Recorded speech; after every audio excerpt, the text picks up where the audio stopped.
بسم الله الحمد لله والصلاة والسلام على رسول الله وعلى آله وصحبه ومن والاه رب اشرح لي صدري ويسر لي أمري واحلل عقدة من لساني يفقهوا قولي. Mes chers frères et sœurs, comme promis, aujourd'hui, bi'idhnillah, on commence le premier cours de fiqh. Notre premier cours de fiqh. Et cette science qui est le fiqh est primordiale. Primordiale, bien sûr, après la science de l'aqida. L'aqida, c'est quoi? La croyance. Car chacun d'entre nous doit savoir qui il adore, la croyance, et comment l'adorer, le fiqh. Donc c'est deux sciences très très importantes. Qui j'adore, ça c'est la croyance. Comment l'adorer, ça c'est la jurisprudence, le fiqh, ce qu'on va voir aujourd'hui. Donc ça c'est primordial, obligatoire à tout musulman et musulmane. Toutes tes adorations doivent être conformes à la religion et la bonne intention ne suffira pas. C'est-à-dire quelqu'un qui a une bonne intention et qui se dit de toute façon moi, alhamdoulilah, j'ai né as-saliha, je peux faire ce que je veux dans la religion, innamal a'malu binniyat. Innamal a'malu binniyat, certes, comme l'ont dit plusieurs savants, certains ont considéré que ce hadith-là était le tiers de l'islam, d'autres le quart de l'islam, d'autres la moitié de l'islam, comme l'imam Ahmad, l'imam Shafi'i et Sheikh al-Uthaymin, rahimallahu al-jami'a. Donc, ce hadith-là, il est primordial. D'accord? Mais l'intention seule, la bonne intention seule ne suffit pas pour valider une action. Il faut l'intention et la conformité de la sunna. Que ce soit conforme avec la religion. Si j'ai une bonne intention et je prie le dhuhr 9 rak'at, c'est bon? Pourquoi? Parce que c'est pas conforme à la religion. Donc deux conditions pour que les actes soient acceptés. Un, c'est l'intention. Deux, que ce soit conforme à la religion. An Malik ibn al-Huwayrith رضي الله عنه عن النبي صلى الله عليه وسلم قال صلوا كما رأيتموني أصلي. Hadith muttafaq alayh. Dans un hadith qu'a rapporté l'imam al-Bukhari et Muslim selon Malik ibn al-Huwayrith, qu'Allah l'agrée, ce compagnon-là dit que le prophète sallallahu alayhi wa sallam m'a rapporté priez comme vous m'avez vu prier. D'accord? Vous connaissez tous ce hadith. Dans un autre hadith, on voit que le prophète sallallahu alayhi wa sallam dit khudhu anni manasikakum.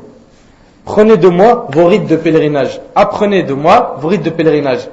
D'accord? Donc on voit bien qu'ici que la bonne intention seule, elle ne suffit pas pour pratiquer. Il faut que ce soit conforme à la sunna. Sinon, comment je vais prier comme le prophète sallallahu alayhi wa sallam? Donc intention, et deux, suivi de la sunna. Ces deux-là, ils sont là, Inch'Allah, l'acte il est valide. Ces deux, ils sont pas là, c'est pas bon. Il y a quelque chose qui cloche. Il y a quelque chose à réparer. Ainsi, Allah a dit dans Sourate Al-Ahzab, لَقَدْ كَانَ لَكُمْ فِي رَسُولِ اللَّهِ أُسْوَةٌ حَسَنَةٌ لمن كان يرجو الله واليوم الآخر وذكر الله كثيرا. En effet, vous avez dans le messager de Dieu un excellent modèle à suivre. On a tous le Coran, d'accord? Entre nos mains, alhamdoulilah, on connaît le Coran, c'est-à-dire on sait que c'est notre livre, on sait que c'est sur ça que tout se repose. Mais une question, comment mettre en pratique les versets du Coran? En suivant la sunna. La sunna, c'est-à-dire quoi? Le chemin du prophète sallallahu alayhi wa sallam. Parce que lui, c'était comme le disait Aïcha radhiyallahu anha dans Sahih al-Bukhari, un Coran vivant. C'était un Coran qui marchait. Il a mis en pratique tous les versets du Coran. Donc nous, ce qu'il nous faut, c'est quoi? Suivre le prophète sallallahu alayhi wa sallam. Et Allah, il nous dit, vous avez dans le messager de Dieu un excellent modèle à suivre. Le modèle, c'est qui? Le prophète sallallahu alayhi wa sallam. Là, on est en train de construire les bases. La base de la religion, c'est Al-Qur'an ou Sunnah. D'accord? Allah a envoyé notre prophète avec une religion facile. Là, il est important de rappeler ça, parce qu'après, on va voir, Inch'Allah, Al-Ahkam, Fi-Tahara, Al-Najasat, on va voir Kayfiyat Wudu, Nabi sallallahu alayhi wa sallam, on va voir Al-Ghusl, Al-Tayammum, plein de choses qui sont peut-être des révisions pour certains et nouvelles pour d'autres. Allah, il a envoyé notre prophète sallallahu alayhi wa sallam avec une religion qui est facile. Notre religion, mes frères et sœurs, elle est facile. Ah bon? Moi, j'ai l'impression que la religion, quand tu rentres dedans, tout devient dur. Ça, c'est parce que tu es ignorant. Tu connais pas la religion. Mais dès que tu commences à t'approcher de la science et tu commences à apprendre, tu t'aperçois que ce que tu avais comme compréhension, eh ben c'est faux. C'est faux ce que tu avais dans la tête. La religion, elle est facile et elle n'est pas limitée dans le temps et elle n'est pas particulière à une génération en dehors d'une autre. Tout ce que je suis en train de dire là, c'est des paroles en or. Ils viennent pas de moi. Hein. Bien sûr, moi, mon niveau, il ne me permettra pas de faire ça. Je rapporte ce que les ulama, ils ont fait. Ils ont dit. Donc la religion n'est pas limitée dans le temps. C'est-à-dire c'est pas la religion, elle était à l'époque des moutons, des bergers, du prophète sallam, et aujourd'hui fibre optique, l'avion, tout ça, on annule l'islam. C'est terminé, on met plus en pratique. Non, ça c'est une erreur. Et elle n'est pas particulière à une génération en dehors d'une autre. Aujourd'hui, nous, on est la génération 2009, bientôt 2010. Donc, on ne peut pas mettre en pratique un truc qui était là il y a 1400 ans. Ça aussi, c'est une erreur. Ou à un peuple en dehors d'un autre. La religion ne fait pas partie, l'islam n'appartient pas aux Arabes. Ça, c'est une mauvaise compréhension. Beaucoup de gens pensent que l'islam égale arabe. Non. Déjà, si tu regardes dans le monde, la majorité des musulmans, c'est pas des Arabes. En Indonésie, en Inde, dans ces pays-là, c'est eux qui ont le plus grand nombre de musulmans. Nous, on est minoritaires comparé à eux. Donc ça, c'est à bien comprendre. Et donc, c'est pas adressé à un peuple en dehors d'un autre, comme ce fut le cas des messages qui l'ont précédé. Comme vous le savez tous, Moussa pour Bani Israël, Isa, etc. Mais notre prophète, il est venu pour toute l'humanité, djinn et être humain. Bien au contraire, ce message-là, c'est un message pour l'ensemble des hommes jusqu'à ce que Dieu hérite de la terre et de ce qui s'y trouve. Ce message n'est pas réservé à un pays en dehors d'un autre, ni à une époque en dehors d'une autre. Allah subhanahu wa ta'ala nous dit dans le Coran, Allah subhanahu wa ta'ala nous montre ici que la religion elle est facile. Regardez, Taha ma anzalna alayka al-Qur'ana litashqa. Surat Taha, surat 20, premier verset, Taha, nous n'avons point fait descendre sur toi le Coran pour que tu sois malheureux.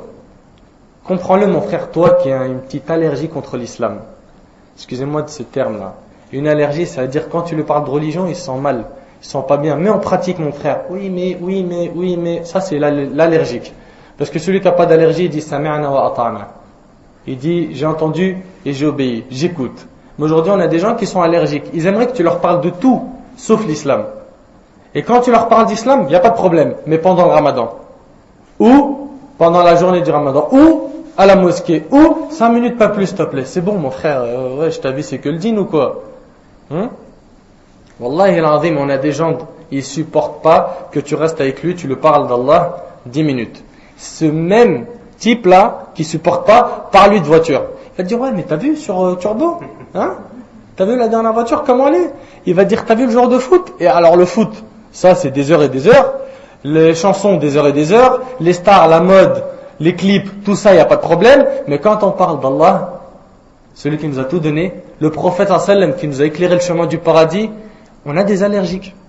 Moi je peux pas trouver un autre mot. Il est méchant ce mot-là, mais c'est comme ça. C'est vrai, on a des gens qui sont allergiques. Donc la religion, elle n'est pas venue pour nous mettre dans la gêne. Allah il nous le dit. Le Coran, quand tu le mets en pratique, et la sunna du prophète sallam, t'es pas malheureux. La preuve, Taha, nous n'avons point fait descendre sur toi le Coran pour que tu sois malheureux. Oui, mais t'as vu, la religion, elle dit, je sors pas avec les meufs.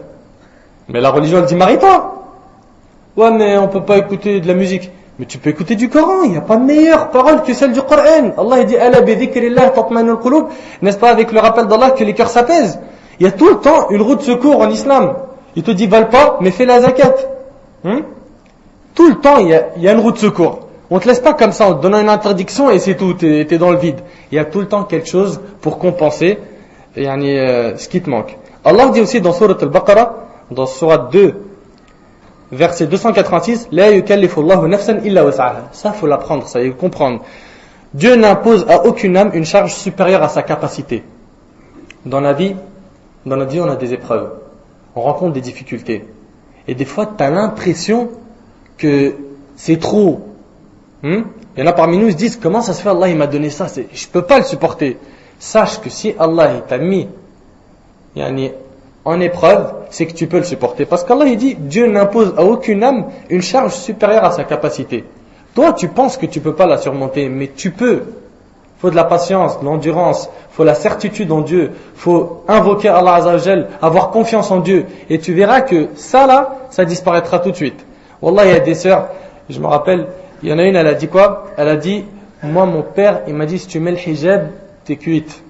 Tu mets dans une marmite, cocotte minute, et on te mange pour le soir. Et elle a dit, je porterai donc le hijab dans 4 ans. Un cheikh lui a dit, c'est une grave erreur ce que tu as dit. Pourquoi tu as dit 4 ans? Elle a dit comme ça quand j'aurai terminé mes études. Il a dit non, dis plutôt je porterai le hijab quand Allah m'aidera à le porter. Et pas dans 4 ans. C'est une erreur dans 4 ans. Parce que toi tu dois avoir l'envie de le porter aujourd'hui, pas dans 4 ans. Le lendemain elle a appelé le cheikh, elle a dit cheikh j'ai porté le hijab, mes parents ils m'ont rien dit. Tu vois, des fois on croit que la chose, le malheur, la difficulté elle va partir dans longtemps, mais Allah subhanahu wa ta'ala a une sagesse derrière toute chose. Allah dit aussi dans Surat Al-Baqarah, Surat 2, verset 185, Yuridu Allahu bikumul yusr wa la yuridu bikumul usr. Dieu vous veut la facilité et il ne veut pas la difficulté pour vous. Donc tous les gens qui disent la religion c'est facile, non mon frère faut pas faire la prière, la religion c'est facile, on est d'accord avec toi que la religion c'est facile, c'est confirmé par le Coran et par la Sunna, on arrive avec le hadith tout de suite. Mais que ce soit facile, c'est pas toi qui le décide, c'est Allah et son prophète sallam. D'accord? Et des moments où tu vas peut-être sentir que c'est dur, pourquoi? Parce qu'il y a des faiblesses de foi, il n'y a pas encore assez d'amour pour Allah Azza wa Jal. Dès que ça se remplit dans le cœur, il suffira d'entendre Allah il a dit, et le prophète sallam il a dit, et tu mettras en pratique tout de suite. Le prophète sallam dit dans un hadith, nul ne sera un véritable croyant que lorsque ses passions suivront mon chemin. Tes passions, ils suivent le chemin du prophète sallam. C'est pas trop dur ça? C'est dur, mais quelqu'un qui aime, il fait. On a vu des gens aimer des femmes, ne pas dormir la nuit, il a tout lâché, ses études, sa famille, tout pour elle. Lâche tout pour Dieu mon frère. Lâche tout pour Dieu et tu seras gagnant. Le prophète sallam dit, la religion est facile, écoutez bien, la religion est facile. Le hadith il est rapporté par le Bukhari. Et personne n'exagérera la pratique de la religion sans être vaincu. Tous ceux qui exagèrent dans la religion, ils seront vaincus. Celui qui va être plus musulman que musulman, en faisant des trucs qui n'ont pas été faits. Par exemple, il se prive de dormir et dit moi à partir d'aujourd'hui, pour rattraper mon retard, je dors plus. Je prie toute la nuit. Tu vois? Et bien celui qui veut s'épuiser, la religion l'épuisera. C'est ça le sens. La religion est facile et personne n'exagérera la pratique de la religion sans être vaincu. Tu seras vaincu mon frère. Tu vas tellement en faire qu'un jour le shaitan il va dire stop, c'est trop. Tu vas tout arrêter. Et on en rencontre plein des gens comme ça. Ils rentrent comme un TGV dans le djinn et ils en ressortent comme un avion Concorde. Tu vois? Pourquoi? Parce que les choses se font lentement mais sûrement. À chaque fois que tu fais un pas, fais-le d'une manière sûre. Selon Aïcha radiyallahu anha, elle dit ما خير رسول الله صلى الله عليه وسلم بين أمرين قط إلا أخذ أيسرهما ما لم يكن إثما فإن كان إثما كان أبعد الناس منه متفق عليه.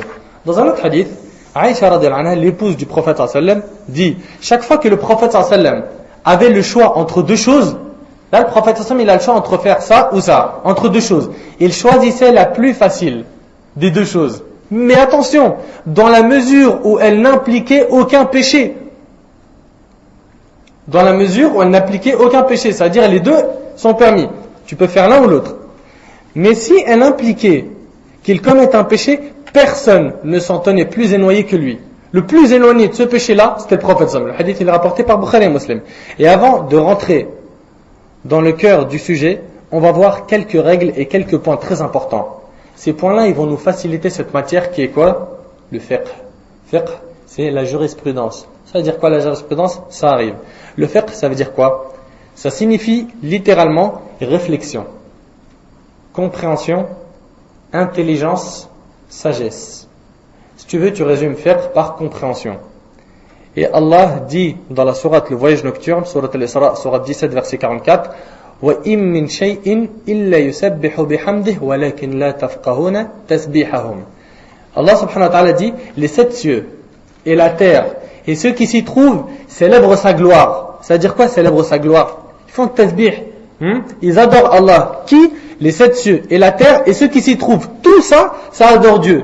Ça veut dire quoi? Les arbres, les animaux, tout ça, ça adore Dieu. Et Allah il dit, et il n'existe rien qui ne célèbre sa gloire et ses louanges, mais وَلَكِنْ لَا تَفْقَهُونَ فَقِهَ يَفْقَهُ لَا تَفْقَهُونَ. Mais vous ne comprenez pas leur façon de le glorifier. Donc fiqh, c'est comprendre, mais vous ne comprenez pas. Dans le verset on le voit. Quoi? Tu viens de dire que les animaux tout adorent Allah? Oui, et même qu'ils se prosternent pour Dieu. Allah dit dans le pèlerinage, surat Al-Hajj, surat 22, verset 18, Alam tara anna Allah, écoutez bien, yasjudu lahu.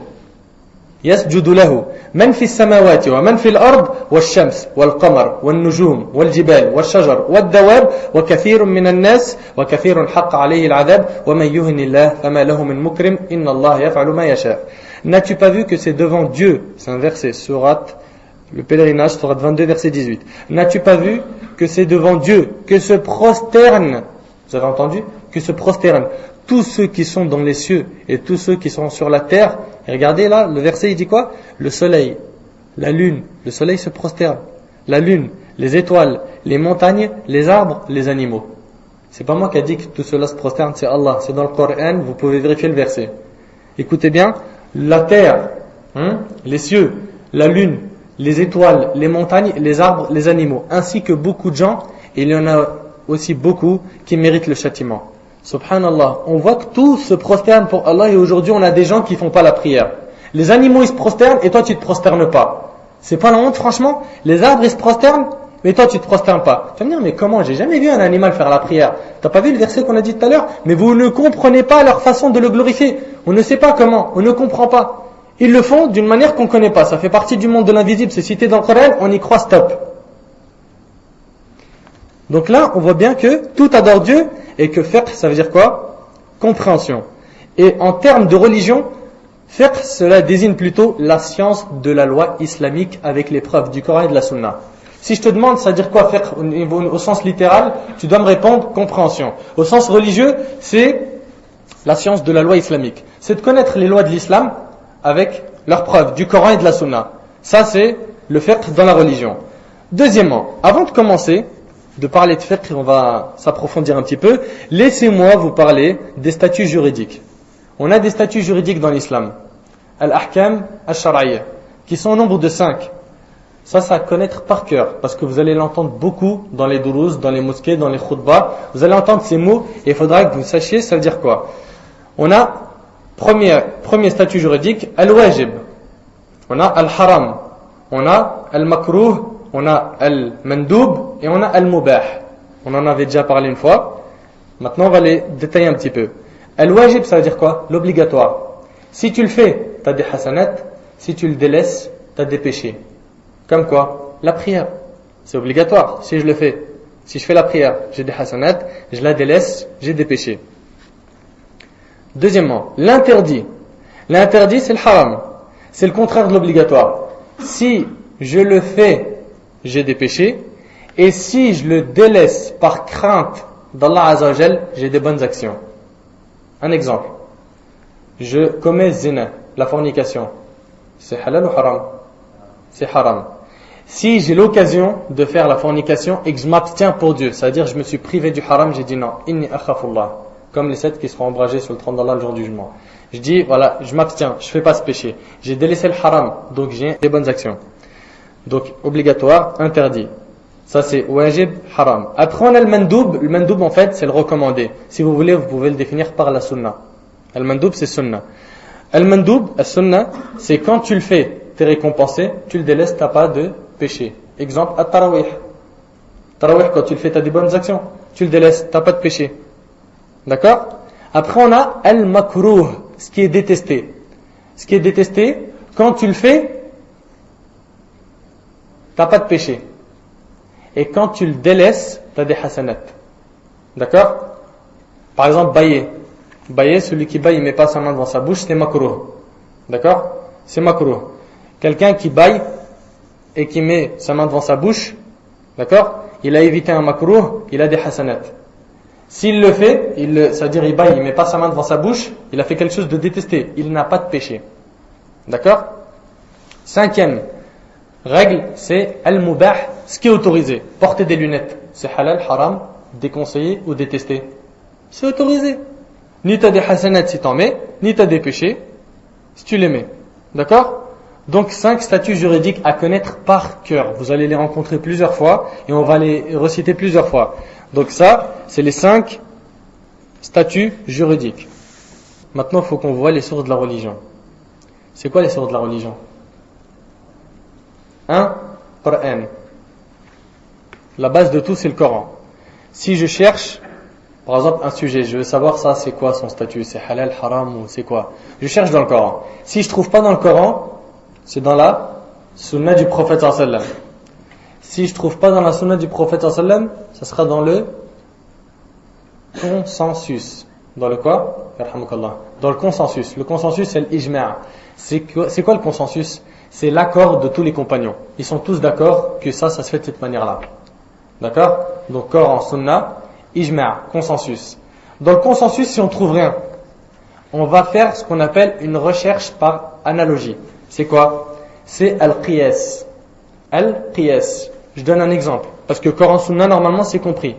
D'accord? Coran, Sunna. Un exemple. Le prophète sallallahu alayhi wa sallam, il a interdit à la femme de s'épiler les sourcils. D'accord?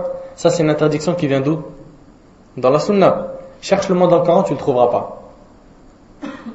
Tu vois? La Sunna, elle a 3 rôles. 1. Confirmer ce qu'il y a dans le Coran. Aqimus salat, le prophète sallallahu alayhi wa sallam dit Al-Islam, an tashhadu an la ilaha illallah wa anna Muhammadan rasulullah wa tuqimus salat. D'accord? 2. D'éclaircir le Coran. Comme Aqimus salat. Comment accomplir la prière? Ben voilà, 4 rak'at, on est debout, on fait ruku, on fait sujoud. D'accord? 3, c'est de rendre halal ou haram ce que le Coran n'a pas rendu halal ou haram. D'accord? Comme par exemple l'épilation des sourcils. Ou le fait de mettre une perruque. Tout cela, ils sont maudits par Allah. Ou que l'homme ressemble à la femme, ou que la femme ressemble à l'homme. Ça, c'est dans les hadiths. On ne les a pas dans le Coran.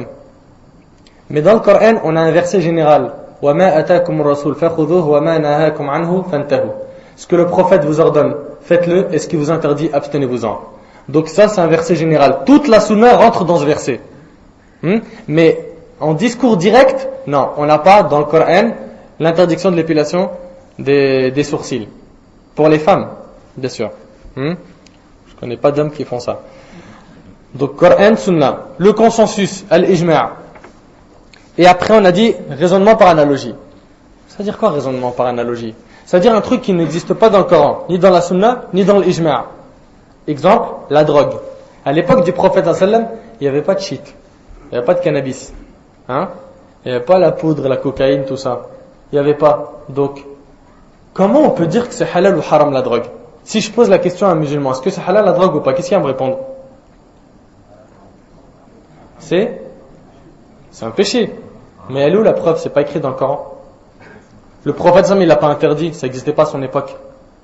Donc c'est là qu'on va faire ce qu'on appelle un qiyas. Qiyas, ça veut dire quoi? C'est un raisonnement par analogie. Ça veut dire quoi? Ça veut dire que je réfléchis. Et c'est pas toi et moi. C'est les grands savants, les montagnes de ulama qui vont réfléchir et de voir. Tiens, la drogue, ça a quoi comme effet? Ça fait perdre la raison. Tiens, ça ressemble à l'alcool. C'est ça le raisonnement par analogie. Donc si les deux ont le même résultat, ils ont le même statut. Ça, c'est ce qu'on appelle un qiyas. Vous avez compris? La cigarette, Allah il nous a dit directement wala taqtulu anfusakum, ne vous tuez pas dans le paquet de cigarettes écrit fumez-tu. D'accord? Donc ça, il ne faut pas passer ni par 4 chemins ni par les 6 routes. Donc ça, c'est bien compris. Ensuite, aujourd'hui,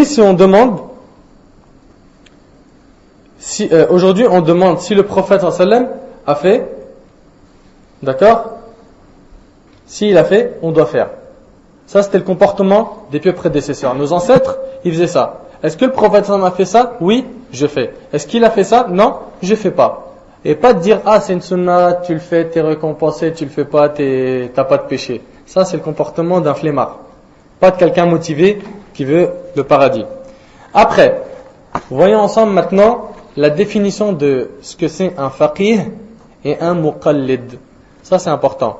Parce qu'on a dit fiqh, c'est compréhension. Un spécialiste dans le fiqh, un spécialiste dans ce domaine, c'est un faqih. Un faqih. C'est quoi un faqih? Comment reconnaître quelqu'un qui est faqih? Un faqih, c'est une personne qui connaît un grand morceau des lois islamiques avec les preuves du Coran et de la Sunna. Quand tu vas lui dire, excuse-moi s'il te plaît, ma mère est morte et mon père aussi et j'ai une petite sœur et je sais pas quoi, tout ça, et j'ai de l'héritage. Comment le répartir? Et j'ai une cousine dans un pays je sais pas quoi, j'ai une demi-sœur par là, j'ai des enfants.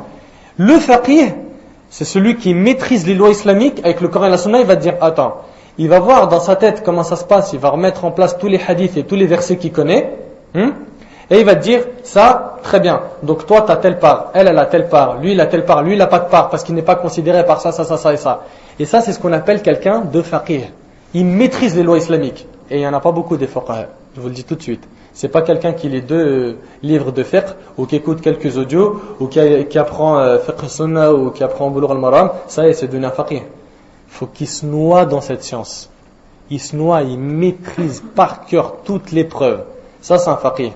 Après, on a le muqallid. Le muqallid, c'est quoi? Le muqallid, c'est ce qu'on appelle un imitateur. Un imitateur, ça serait qui? Ça serait un jeune comme moi, par exemple.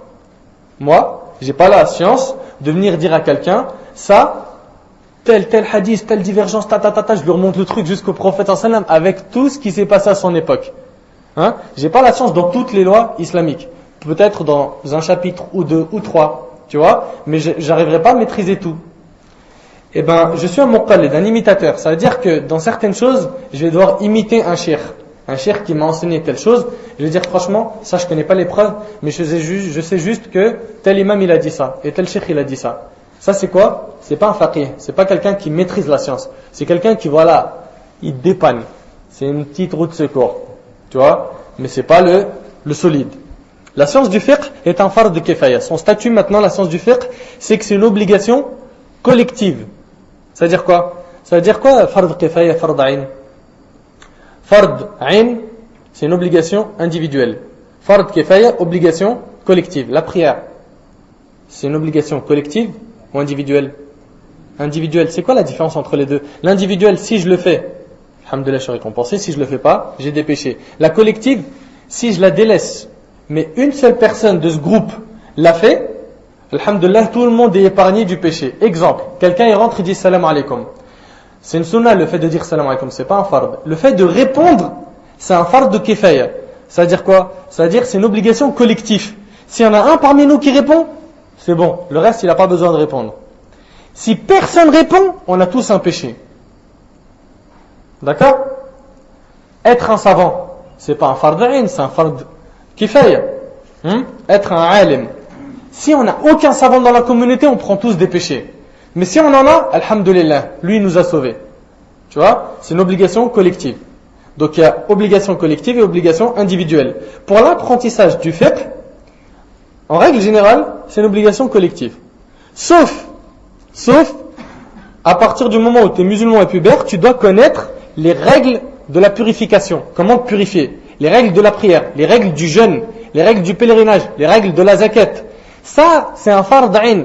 Ce qui te concerne toi, en tant que musulman de la vie de tous les jours, c'est une obligation individuelle. Tu le fais pas, tu as des péchés. Comment tu vas faire la prière si tu sais pas prier? Ouais, j'imite ma mère. C'est bien, il n'y a pas de problème. Mais il y a des moments qui ne savent pas faire la prière. Ils ont appris ça par coutume et par tradition et ils font énormément de bid'a. Avant de faire la prière, c'est quoi ça? Ça vient d'où la prononciation de l'intention? Ça n'existe pas. On ne prononce pas l'intention en islam. On ne la prononce pas. Et là, s'il y a des gens, ça les choque. Pourquoi? Parce qu'ils ont cru que c'était comme ça. Mais c'est écrit dans aucun livre de l'islam. Je vous le rassure, c'est pas écrit dans un livre. Donc, obligation individuelle et collective. Quelqu'un qui va se marier, obligatoire, fard ayn qu'il apprenne les règles du mariage. Quelqu'un qui est dans le commerce, fard ayn il apprend les règles du commerce. Etc. Par contre, ses connaissances dans la religion d'une manière profonde, ça c'est un fard kifaya. Quelqu'un, ça y est maintenant, il sait adorer Dieu, c'est-à-dire il sait comment faire la prière, zakat, jeûner, les règles du mariage, tout ça. Il aimerait pousser les recherches et approfondir ses connaissances.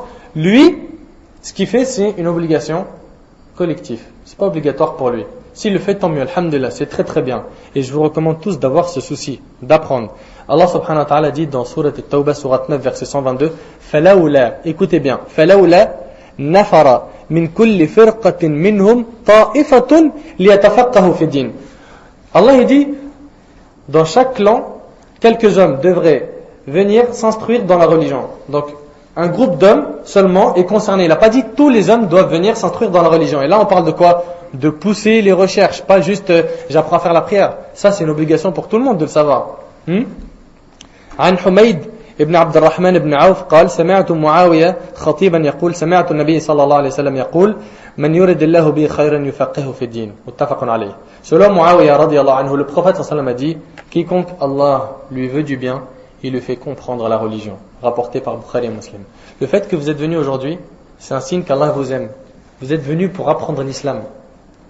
Quand tu viens pour ça, Allah il t'aime. Pourquoi? Parce qu'en apprenant la religion, ton amour envers Allah, il ne va faire que d'augmenter. Comment tu peux aimer une personne si tu ne le connais pas? En règle générale, tout le monde aime Allah. Mais il y a un amour chez un tel et un amour chez un tel. Tu vois que lui, quand il entend le Coran, ou quand il entend parler d'Allah, il fond en larmes. Et l'autre, ça lui fait pas trop d'effet. Les deux, ils aiment Allah, mais il y a des degrés. Ce degré, il se renforce avec la science. Plus tu apprends la personne, plus tu l'aimes. C'est comme dans la vie de tous les jours. C'est comme dans la vie de tous les jours. Ta future femme, plus tu vas apprendre à la connaître, plus les relations se soudent. Hein? Allah subhanahu wa ta'ala, il faut que tu apprennes à le connaître. Et quand tu apprends à le connaître, Allah il t'aime. Et s'il t'aime, Inch'Allah, il ne te punirait pas. Aujourd'hui, hélas, on voit des parents éloigner leurs enfants de l'apprentissage de l'arabe et de la religion. Non, on dit, oh, laisse tomber, va faire le foot, va jouer au billes, au cerceau, mais surtout, éloigne-toi de la mosquée, tu vas devenir un extrémiste. Et à la fin, on a des enfants, il a la boucle d'oreille, il s'appelle Mohamed, hein, et plus tard, ça devient un DJ, ou un mec qui squatte les boîtes de nuit. Et la maman elle lui dit, pourquoi t'es rentré tôt? Elle dit, il est 3h du matin, qu'est-ce qui s'est passé? Ils ont fermé la boîte tôt? C'est quoi cette éducation pourrite là? C'est quoi cette éducation? Elle est en train de mettre ses enfants en enfer. Et le père, pareil. L'imam Shafi'i a dit, et après on va voir un peu c'est qui l'imam Shafi'i. L'imam Shafi'i, rahmallah, a dit que le savant, dans le fiqh, un savant dans le fiqh, il est comme un médecin. Il a dit, celui qui connaît le Coran par cœur, lui, il ressemble par contre à un pharmacien. Un savant dans le fiqh, c'est comme un médecin. Et quelqu'un qui connaît juste le Coran par cœur, d'accord, un petit peu de connaissance, lui, il ressemble à un pharmacien. Quel sera, à votre avis, le plus utile des deux face à un malade? Celui qui a compris la religion ou celui qui a appris le Coran par cœur? Celui qui l'a compris. Toi, en règle générale, le pharmacien t'ira après le médecin. Donc on voit la place du savant dans le fiqh. C'est une place très très haute, très très forte. Parce que lui, il comprend les choses. On a plein de gens qui apprennent le Coran et qui comprennent rien de ce qu'ils apprennent. Il y en a, ils disent par exemple, wa'bud rabbaka hatta ya'tiyaka al-yaqin. Et adore Allah jusqu'à ce que vienne la certitude. Jusqu'à ce que tu aies la certitude. Donc moi, j'ai pas encore eu la certitude. Il faut que je fasse beaucoup de rak'at la nuit, comme ça j'aurai la certitude dans mon cœur. La certitude en Allah. Vous savez, il veut dire quoi le verset? Adore Allah jusqu'à ce que te vienne la mort. La certitude ici, ça veut dire la mort. Donc si toi tu viens t'interprètes le verset parce que tu comprends l'arabe, tu dis al-yaqin, ça veut dire la certitude. Non mon frère, faut que tu comprennes comment les compagnons l'ont compris. Eux, ils ont reçu la religion du prophète sallallahu alayhi wa sallam de sa bouche. Abdullah ibn Mas'ud dans Sahih al-Bukhari, il dit, j'ai appris de la bouche du prophète sallallahu alayhi wa sallam 70 sourates. 70. Eux, ils ont compris comment il fallait comprendre ça. À toi de suivre leurs traces et de ne pas dire, moi, alhamdoulilah, je suis méga technique en arabe. Fais voir le Coran. Ah, ce verset, je vais dire, il veut dire quoi? Il veut dire ça. Mais tu vas faire que d'égarer les gens du droit chemin. Maintenant, on va voir ensemble pas mal de règles de jurisprudence afin d'éviter certains problèmes de compréhension dans le futur. Là, ce que je vais dire, écrivez-le avec, je sais pas avec quoi, mais avec quelque chose autre que le stylo. Avec votre mémoire, avec votre cœur, apprenez-le par cœur, donnez beaucoup d'importance à ce que je vais dire tout de suite. Ça, c'est des règles dans ta vie entière, ils vont t'aider. Dans ta vie entière, quand tu poses des questions dans l'islam, tu vas dire, ah, je me rappelle que j'avais écouté ces règles d'un frère qui les a pas inventées, qui les a rapportées des savants. D'accord? Première règle, apprenez-la par cœur, parce qu'elle est épuisante. L'interdiction de faire des recherches ou de poser des questions sur des choses qui ne peuvent pas arriver. L'interdiction de faire des recherches ou de poser des questions sur des choses qui ne peuvent pas arriver. Tiens, si les Martiens, ils venaient sur Terre, ils font ablution, ils font tayammum. Hein? Est-ce que dans le paradis, il y a des chicken chika? Pose pas des questions comme ça, Allah yabarik fik. Ne posez pas des questions impossibles. Attendez que la chose se produise et après posez la question. Évitez de poser des questions de Mongols. Les chouïrs, ils en ont marre. Les savants, il y a des savants, ils répondent plus au téléphone. Pour ceux qui connaissent un petit peu le milieu des savants, wallah, il y a des ulama, ils répondent plus à certains pays quand ils voient tel numéro. Parce qu'ils savent que leurs questions, de toute façon, c'est tout le temps les mêmes. C'est tout le temps les mêmes. Et des questions de triso un peu. Tu vois? Donc, imagine si ça se passe ça. Comment on fait ça? Imagine ça se passe ça. Et si jamais il m'arrive ça? Quand ça arrivera, pose la question. D'accord? Arrête de dire imagine. Ça, c'est la première règle. Apprenez-la par cœur. D'accord? Et sachez que le prophète sallallahu alayhi wa sallam, il a dit, selon Mi'aqal ibn Yasar radiyallahu anhu, Inna Allah kariha lakum thalath. Qila wa qal, wa kathrat as-su'al, wa ida'at al-mal. Rawahu at-Tabarani. Selon Mi'aqal ibn Yasar, le prophète sallallahu alayhi wa sallam a dit, Allah vous interdit 3 choses. De dire, on a dit, il paraît que. De faire le travail de journaliste. On a plein de frères aujourd'hui qui disent, ah, tu sais pas ce qui s'est passé hier? Oh, à la mosquée, ça. Eh, mon frère, depuis quand tu travailles dans le Parisien ou dans le 20 minutes? Hein?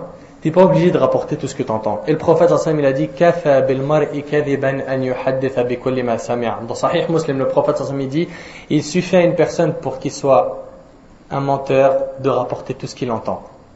Tu rapportes tout ce que tu entends, d'accord? En rapportant ça, bien, tu es considéré comme un menteur dans l'islam. On t'a pas demandé de faire le journaliste, d'accord? On t'a pas demandé de nous rapporter tout ce qui se passe dans le monde. On a des gens, ils sont comme ça. Oh, t'es pas au courant ce qu'il a fait, mon beau-frère. Et il dit à sa mère, il raconte tout ça. Le travail de journaliste, c'est bon. Donc, Allah vous interdit 3 choses. Quand on a dit, et il paraît que, ça c'est 1. 2, de gaspiller, c'est bien. Gaspiller l'argent. Hein. Le jean, il coûte, par exemple, 50 ou 40, un truc comme ça. Lui, c'est Louis Vuitton. À moins de 300 euros sur moi, c'est chaud. Moi, le jean, c'est 300. En dessous de 300, c'est haram. Voilà, moi c'est mes lois juridiques à moi. Et 3e chose, c'est de poser trop de questions. Donc 3 choses qu'Allah il nous interdit et qu'Allah déteste. C'est 1, de rapporter les paroles. On a dit, il paraît que. 2, de gaspiller, c'est bien. 3, de poser trop de questions. Donc évite d'épuiser les gens qui t'enseignent l'islam avec des questions impossibles qui ne servent à rien. Dans un autre hadith, le prophète sallallahu alayhi wa sallam dit, selon Abi Tha'laba al-Khushaniyi, Jurthum ibn Nashr, radiyallahu anhu, le prophète Sam il a dit Inna Allah ta'ala farada fara'id fala tudayi'uha wa hadda hududan fala ta'taduha wa harrama ashya'a fala tantahikuha wa sakata an ashya'a rahmatan lakum ghayra nisyanin fala tabhathu anha. Rawahu ad-Daraqutni wa ghayruhu. Selon Jurthum ibn Nashr radiyallahu anhu, le prophète sallallahu alayhi wa sallam a dit Dieu le Très-Haut vous a prescrit des obligations, ne les négligez pas. Allah il nous a obligé des choses, il ne faut pas les négliger. C'est clair et net. 2, il vous a tracé des limites, ne les transgressez pas. Allah il t'a dit voilà, tu veux faire ça, il n'y a pas de problème, mais ça, haram. Ça, tu n'as pas le droit, ça c'est des limites. Ne les transgressez pas. 3, il vous a interdit certaines choses, ne les enfreignez pas. Après 4, écoutez bien, c'est très important. Il s'est tu, Allah subhanahu wa ta'ala, il s'est tu enfin sur certaines choses par miséricorde pour vous et non pas par oubli. Ne questionnez pas à leur sujet. Rapporté par Daraqutni. Allah il a gardé le silence, il n'a pas parlé sur certaines choses. C'est par miséricorde, pour pas nous poser de charge ou de fardeau sur nos dos. Tu vois? Donc ne pose pas trop de questions. Donc quand la religion ne parle pas de quelque chose, ne te prends pas la tête à poser trop de questions. Dans un hadith, selon Abu Huraira, radiyallahu anhu, le prophète sallallahu alayhi wa sallam dit Ma nahaytukum anhu fashtanibuh wa ma amartukum bihi fa'tu minhu mastata'tum fa innama ahlaka alladhina min qablikum kathratu masailihim wa ikhtilafihim ala anbiya'ihim. Rawahu al-Bukhari wa Muslim. Abu Huraira, radiyallahu anhu, dit j'ai entendu le prophète sallallahu alayhi wa sallam dire quand je vous interdis de faire quelque chose, évitez-le. C'est un ordre du prophète sallallahu alayhi wa sallam. Et quand je vous ordonne de faire quelque chose, faites-le dans la mesure de vos possibilités. Allah il nous a ordonné la prière, le prophète sallallahu alayhi wa sallam aussi. Faites-le en mesure de possibilité. C'est-à-dire quoi? Je peux ne pas la faire? Non. C'est-à-dire si tu es en bonne santé, tu la fais debout. Si tu es malade, comme le prophète sallallahu alayhi wa sallam a dit dans Sahih al-Bukhari, salli qa'iman, fa in lam tastati' fa qa'idan, fa in lam tastati' fa 'ala janb. Prie debout. Si tu peux pas, assis. Parce que tu es malade, tu as une douleur dans le dos, tu as une douleur physique ou quelque chose. Tu peux pas prier debout. Tu peux prier assis en faisant les mêmes gestes, assis. D'accord? Tu peux pas prier allongé. Tu pries avec tes yeux. Fais les ablutions. Il n'y a pas d'eau, fais tayammum. Avec quoi? Avec une pierre, du sable, de la poussière, n'importe quoi qui sort de la terre. J'ai pas trouvé. Allez, je suis en prison dans une cellule, il n'y a pas d'eau. Eh ben, avec le mur, tu mettras tes 2 mains sur le mur et tu feras tayammum avec le mur. D'accord? Donc c'est ça en fait. Faites ce que je vous ordonne dans la mesure de vos possibilités. T'as pas trouvé d'eau, c'est pas grave. Il y a quelque chose qui le remplace. Il y a toujours une compensation. Ceux qui vous ont précédés sont tombés dans la perdition. Pourquoi? Seulement par l'abondance de leurs questions et leur opposition à leur prophète. Rapporté par Bukhari et Muslim. Le fait d'avoir posé trop de questions à leur prophète, ça les a fait noyer. Comme Bani Israël, avec l'histoire de la vache. Vous la connaissez. Règle numéro 2. On a dit 1 donc, pose pas trop de questions inutiles ou des questions qui n'existeront pas. 2, c'est que la base dans les choses de ce bas monde, c'est qu'elles sont autorisées tant que le contraire n'est pas prouvé. Tant que le contraire n'est pas prouvé. Les lunettes, c'est autorisé, c'est ou pas autorisé? Oui. Prouve-moi, pour qu'une personne dise que c'est haram, il faut qu'il me prouve que c'est haram. Mais à la base, lunettes, c'est halal. Montre, c'est halal. D'accord? Portable, c'est halal. MP3, c'est halal. C'est les choses de ce bas monde. Elles sont autorisées. Jusqu'à preuve du contraire. J'ai la preuve du contraire? Ah tiens, montre. Montre en or pour les hommes, c'est pas bon. Ah, je savais pas. Parce que dans un hadith, le prophète sallam a dit que l'or était spécifié aux femmes. D'accord? Donc là, maintenant je comprends mieux les choses. À partir du moment où dans la religion, on en parle, c'est réglé. Mais si on n'en parle pas, donc la base des choses de ce bas monde, c'est qu'elles sont autorisées. Troisième règle, c'est que la base dans les choses de la religion, c'est qu'elles sont interdites jusqu'à la preuve du contraire. Tu n'as pas le droit de faire quelque chose dans la religion, de nouvelles, de ta tête, jusqu'à preuve du contraire. Jusqu'à ce que quoi? Qu'on te prouve que cette chose-là, elle est permise. Un exemple. Je prends l'exemple, par exemple, il y en a plusieurs. Allez, je prends ce sujet-là, malgré que c'est un sujet de polémique. La sebha, le chapelet. Le chapelet, sebha. Ça n'existait pas à l'époque du prophète sallam. Ça n'existait pas. Donc, ça, je vais faire avec tasbih. À la base, dans la religion, le tasbih doit être fait comme dans la religion, ça a été dit. Donc, l'utiliser, ce chapelet-là, j'ai pas le droit jusqu'à ce qu'on prouve le contraire. Le contraire est prouvé. Le contraire est prouvé. Abu Hurayra radiyallahu anhu, il avait un sac où il y avait 10 000 pierres. Et il faisait chaque jour tasbih avec ces pierres. Une des épouses du prophète sallam faisait 100 tasbih avec les pierres. Et plein parmi les compagnons faisaient tasbih avec les pierres. Cheikh al-Islam ibn Taymiyyah a dit, si tu l'utilises avec une bonne intention, la sebha, le chapelet, c'est permis. Il n'y a pas de problème. Mais si ton intention est mauvaise, c'est interdit. Et c'est aussi l'avis de Cheikh al-Uthaymin et Cheikh ibn Baz, contrairement à l'avis de Cheikh al-Albani qui dit que c'est une bid'a. Tu vois? Donc dans les choses, on essaye d'analyser. On analyse bien. Et après, on dit est-ce que c'est halal ou haram. Quatrième règle, c'est l'interdiction de faire des divisions dans la religion. Et là, on va parler d'une grande maladie aujourd'hui. C'est les groupes, les sectes, les mon cheikh, mes savants, ils vont aller au paradis et tout le reste vont aller en enfer, etc., etc., etc. Ça, qu'Allah, subhanahu wa ta'ala, nous en éloigne de ces maladies. C'est des maladies. Ce point-là est très important et c'est pour ça qu'on va s'y attarder un peu plus. Tout d'abord, mon frère en Allah, ma sœur en Allah, l'union des musulmans est une chose très importante dans la religion, c'est même une obligation. Ça, on est tous d'accord dessus? Unir les musulmans, c'est une obligation. Après, tu vas dire, oui, mais comment les unir? Il y a du kufr, il y a du shirk, il y a de la bid'a. Calme-toi, j'arrive. Doucement. Donc, l'union des musulmans à la base, c'est une obligation. D'accord? On doit tous les unir. Et le fait de se diviser et de se déchirer les uns et les autres, et à coup de kalash, on se fusille sur le net, lui, il a fait une erreur. Ah bon, il en a fait combien? Une! Et cette erreur, est-ce que les savants, ils divergent dessus, ou c'est quoi son erreur? Il a dit ça. Et tu sais, des fois, tu entends des trucs, Wallahi al-azim, ça te choque. Ça te choque, Wallahi. Plusieurs mises en garde des frères, ils nous ont passé. J'ai dit, mais attends, je sais pas. Qu'est-ce que je dois faire? Allahu a'lam. Avec mon niveau fatigué, j'ai pas envie d'entrer dans des polémiques pour pas qu'on me dise, et toi, tu viens d'où? Je viens de nulle part. D'accord? Je viens de nulle part, mon frère. Je viens de nulle part. Mais si je te réponds, ça sera avec les paroles des savants, des anciens. Et si tu patientes un petit peu avec moi, Inch'Allah, tu vas entendre comment les 4 écoles et les compagnons ils ont divergé, et comment ils se sont comportés, et comment nous aujourd'hui, qui savons pas lire l'alphabet, on diverge, et comment on se mitraille. Donc déjà la première règle, c'est que l'union des musulmans est obligatoire, la division est interdite et c'est un péché. Allah dit wa inna hadhihi ummatukum ummatan wahida wa ana rabbukum fattaqun. Cette communauté, la vôtre, est une seule communauté. Il n'y en a qu'une seule. D'accord? Ouais, mais prophète dans Sunan al-Tirmidhi, le hadith il est authentifié par l'Albani, il a dit la communauté se divisera en 73 groupes, 72 en enfer et un est au paradis, etc. Mais wallahi al-azim, on apprend, on comprend rien. Wallahi, on apprend. Cheikh al-Islam ibn Taymiyyah a expliqué dans Majmou' al-Fatawa ce hadith dans un nombre de pages très important. Retournez à voir cette explication-là. Ou si vous voulez, un jour, on pourra bloquer un moment pour l'explication de ce hadith. 73 groupes, ces groupes-là, ils ont apparu avec des croyances qui, à la base, ne sont pas conformes à celles de Ahl Sunnah wal Jama'a. À la base. Al-Mu'tazila, Al-Qadariyya, etc., etc., etc., etc., etc., Al-Shia et autres. Dès le début, la croyance, elle est mauvaise. Les fondements de la croyance ne sont pas conformes à la croyance de Ahl Sunnah wal Jama'a, des gens de la Sunna. Elle n'est pas dès le début. Dans un autre verset, Allah dit wa'tasimu bihablillahi jami'an wa la tafarraqu. Subhanallah. Et cramponnez-vous tous ensemble au câble de Dieu. Imagine-toi qu'il y a un câble, d'accord, il appartient à Allah. Allah il nous ordonne de tous se cramponner et ne soyez pas divisés.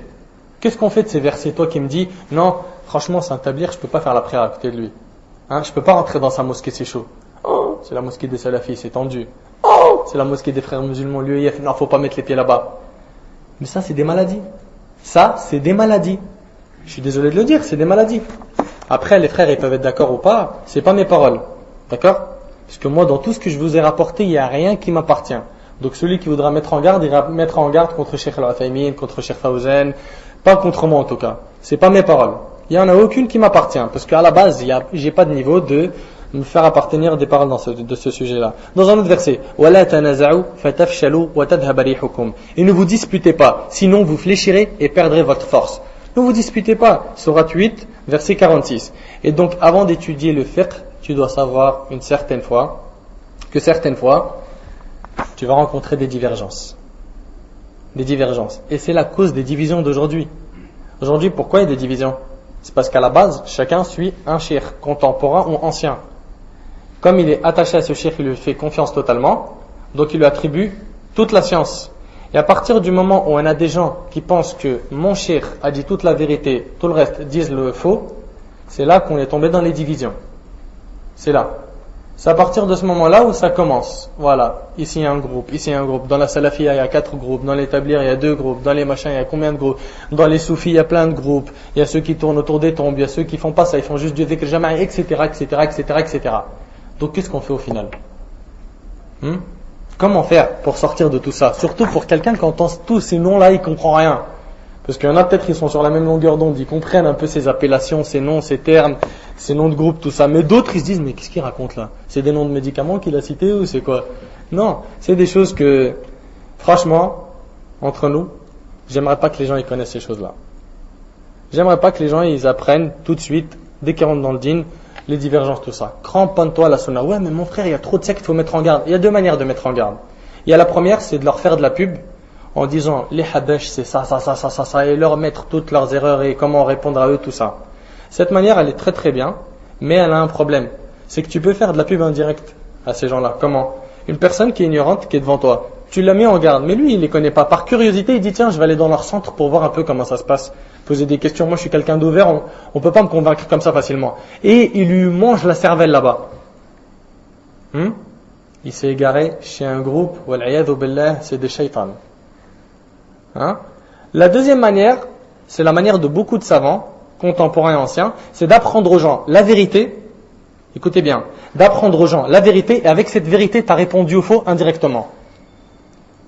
Tu lui as appris directement la sunna et comment les salafs ils se comportaient. Lui, il rencontre un innovateur qui lui dit Allah il est partout. Il lui dit non, désolé, l'imam Malik il a dit ça, Allah il a dit ça, le prophète ça m'a dit ça, le hadith dans Muslim ça, le hadith de Tirmidhi ça, et il lui cite les preuves. Pourquoi? Parce que tu lui as appris le vrai.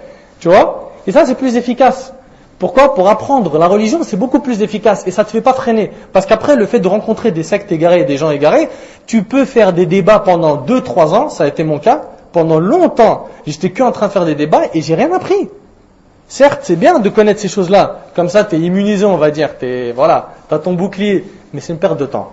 Et le prophète sallallahu alayhi wa sallam, ça faisait pas partie de ses priorités de leur apprendre les divisions, mais plutôt de tawhid.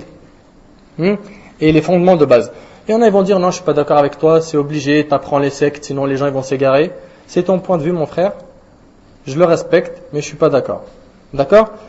Avant d'étudier le fiqh, tu dois savoir que tu vas rencontrer des fois, sur un sujet, plusieurs avis. Alaykoum salam. Plusieurs avis. Ça veut dire, un tel il dit ça sur ça. Un tel il dit ça sur ça. Des fois, sur un seul sujet, tu vas entendre 10 avis. Et ces 10 avis, c'est pas les miens. C'est les avis des compagnons qui ont été repris par les 4 écoles. C'est qui les 4 écoles? Les 4 écoles, c'est 4 grands savants qui ont existé à l'époque des pieux prédécesseurs pendant les 3 premières générations pour les 2 premiers qui sont l'imam Abu Hanifa et Malik. Eux, ils ont vécu à l'époque des 3 premières générations. Le prophète a dit dans Sahih al-Bukhari et Muslim, Khayrul qurun qarni thumma alladhina yalunahum thumma alladhina yalunahum. Les meilleures générations sont la mienne, puis celle qui suit, puis celle qui suit. C'est-à-dire celle des compagnons, celle des suiveurs, at-tabi'in et tabi'in, les suiveurs des suiveurs. D'accord? L'imam Malik et Abu Hanifa faisaient partie de ces groupes-là. D'accord? Ces 3 générations-là. Quant à l'imam Shafi'i et l'imam Ahmad, qui sont eux les noms des 4 écoles, eux ils sont venus juste après. Mais l'imam, on va voir ensemble après que ces 4 savants-là, l'imam Ahmad, c'était l'élève à l'imam Shafi'i. L'imam Shafi'i, c'était l'élève à l'imam Malik. Bien compris? L'imam Malik, c'était un élève, un savant qui s'appelait Az-Zuhri. C'était un tabi'i. L'imam Abu Hanifa, la majorité de ses paroles, elles viennent des élèves d'Ibn Mas'ud radiyallahu anhu qui était un compagnon. La majorité de ce qu'il a rapporté, ça vient des élèves des compagnons. Donc ils sont très proches de la source. Eux, ils ont fait les premiers livres de fiqh. Le premier qui a classé ces livres-là et a codé le fiqh, c'est Abu Hanifa. C'est lui le premier à avoir fait les livres de jurisprudence, en classant ça par ordre. Voilà. On va commencer par la purification, parce qu'avant de parler de la prière, il faut se purifier. Après la prière, on va parler de la zakat. Après la zakat, on parle du jeûne, et après le hajj, et ainsi de suite. Tu vois? Donc le premier à avoir traité ça et à avoir écrit beaucoup et rapporté toutes les paroles des compagnons et fait des ouvrages très importants, c'est Abu Hanifa. Là suivi l'imam Malik, qui était connu comme étant le plus grand savant de Médine. Après, l'imam Malik avait comme élève l'imam Shafi'i. L'imam Shafi'i est venu réciter un livre qui s'appelle Al-Muwatta. Al-Muwatta, c'est le livre que l'imam Malik a écrit dans sa vie. Il y avait à peu près 2000 hadiths. Et ils y sont toujours. L'imam Shafi'i, à l'âge de 10 ans, il est venu voir l'imam Malik et lui a dit « Je veux te réciter le Coran en entier ». Il a récité le Coran en entier et le Muwatta par cœur, avec les 2000 hadiths. L'imam Malik étant impressionné, il a dit « Cet élève-là sera quelqu'un d'important plus tard ». Et ça a été l'imam Shafi'i que l'imam Ahmad, qui était son élève, a dit « Si on n'aurait pas connu le Shafi'i, on n'aurait rien eu de la science du hadith ». C'était des monstres en ilm. L'imam Ahmad a appris dans sa vie, vous savez combien de hadiths? 1 million de hadiths, plus que l'imam al-Bukhari. 1 million dans sa tête avec les chaînes de transmission qui faisaient c'est-à-dire selon un tel, qui a dit un tel, qui a dit un tel, qu'un tel a rapporté, qu'un tel a rapporté, le prophète s'en a dit. T'imagines, toutes ces chaînes de transmission, tout ça, c'était dans sa tête. L'imam Ahmad, dans sa salat janaza, il y avait plus d'1 million de personnes. C'était pas n'importe qui, ces savants-là. C'était des gens énormes. Et maintenant, ce qu'on fait, nous, les savants contemporains et tous ceux qui sont venus après, ils font que du copier-coller. L'imam Ahmad, Malik, Shafi'i, Abu Hanifa, c'est eux qui ont tracé tout le ilm. Et la science, elle s'arrête chez eux. Ça, faut bien comprendre. La science, elle s'arrête chez eux. Un contemporain aujourd'hui va pas venir nous dire comment, le prophète Sam a fait la prière sans passer par eux. Comment il va pas passer par eux? Eux, ils sont venus, ils ont pris de la parole des compagnons, de la parole des tabi'i, ils ont étudié chez certains parmi eux, et ils nous ont rapporté ces paroles-là. Donc la science s'arrête chez eux. Au jour d'aujourd'hui, il faut qu'on se mette d'accord sur une chose. La science, c'est Coran Sunna avec la compréhension de ces 3 premières générations. Quelqu'un qui vient aujourd'hui, en 2009, dire l'inverse d'eux, on rejette sa parole. Quelqu'un qui vient expliquer une chose contraire à ce qu'eux, ils ont expliqué, on rejette sa parole. Pourquoi? Parce qu'il ne va pas comprendre une chose. Attends, ils étaient à l'époque du prophète sallam. Ils ont compris comment le prophète sallam voulait la faire comprendre cette chose-là. Comme il y en a un, il vient et dit, il faudrait qu'on fasse une explication du Coran moderne. D'accord, vas-y, j'écoute. Comment tu vas l'expliquer moderne? Bon, on enlève les versets du hijab. A'udhu billah! A'udhu billah! Ça, c'est comme ça que les salafs, ils ont compris les choses. Mais c'est n'importe quoi, ça. Donc, ces 4 savants-là, vous allez les entendre beaucoup dans le fiqh. Dans tous les livres de jurisprudence, je vous invite à acheter par exemple Fiqh Sunnah ou Bulugh al-Maram, ou vous achetez La Voix du musulman d'Abu Bakr al-Jazairi, vous allez voir qu'il y aura tout le temps écrit, et l'opinion de Malik et Abu Hanifa quant à lui, les 4, je dis pas que c'est les seuls savants de la communauté, mais ils ont pesé un poids trop lourd dans notre communauté.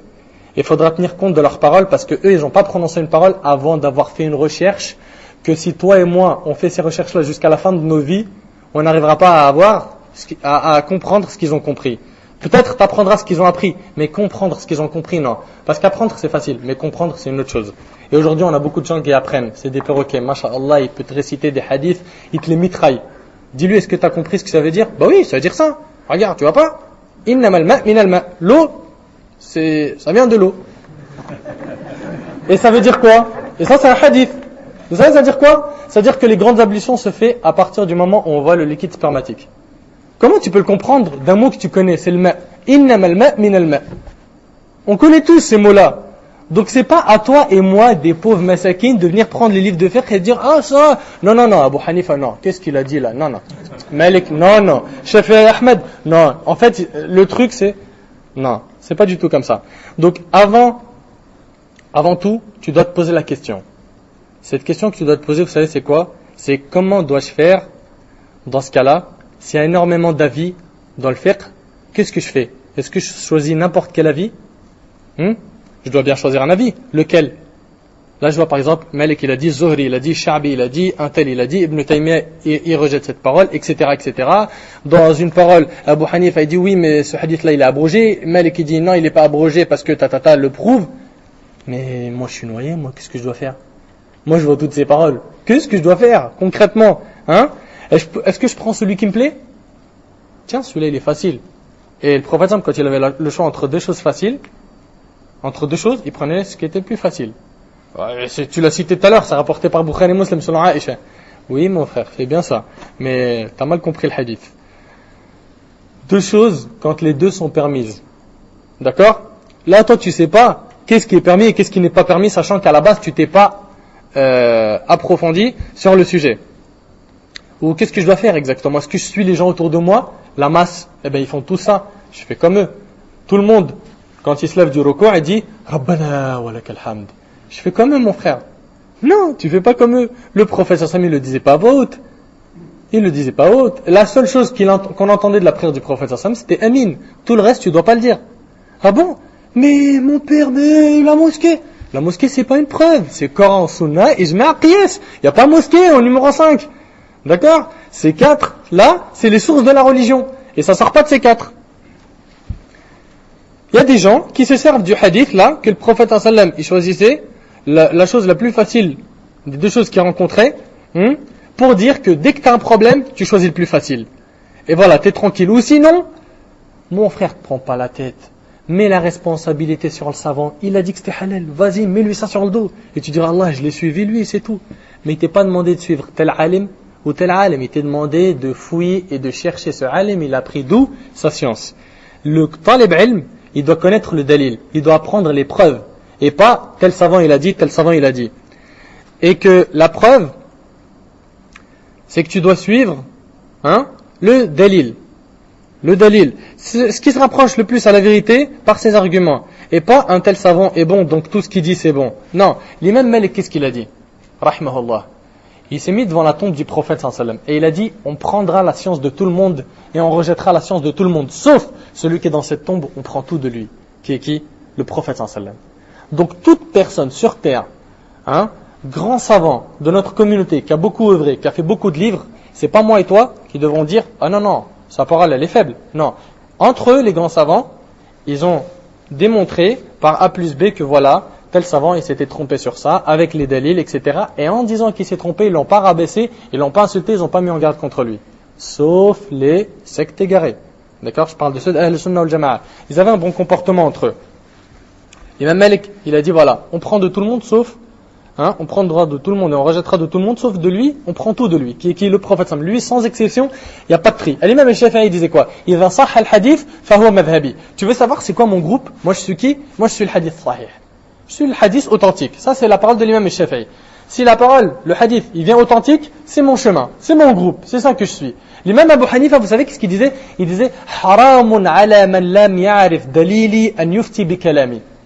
Il est interdit, haram, à celui qui ne connaît pas mes preuves dans tel sujet, de dire Abu Hanifa a dit.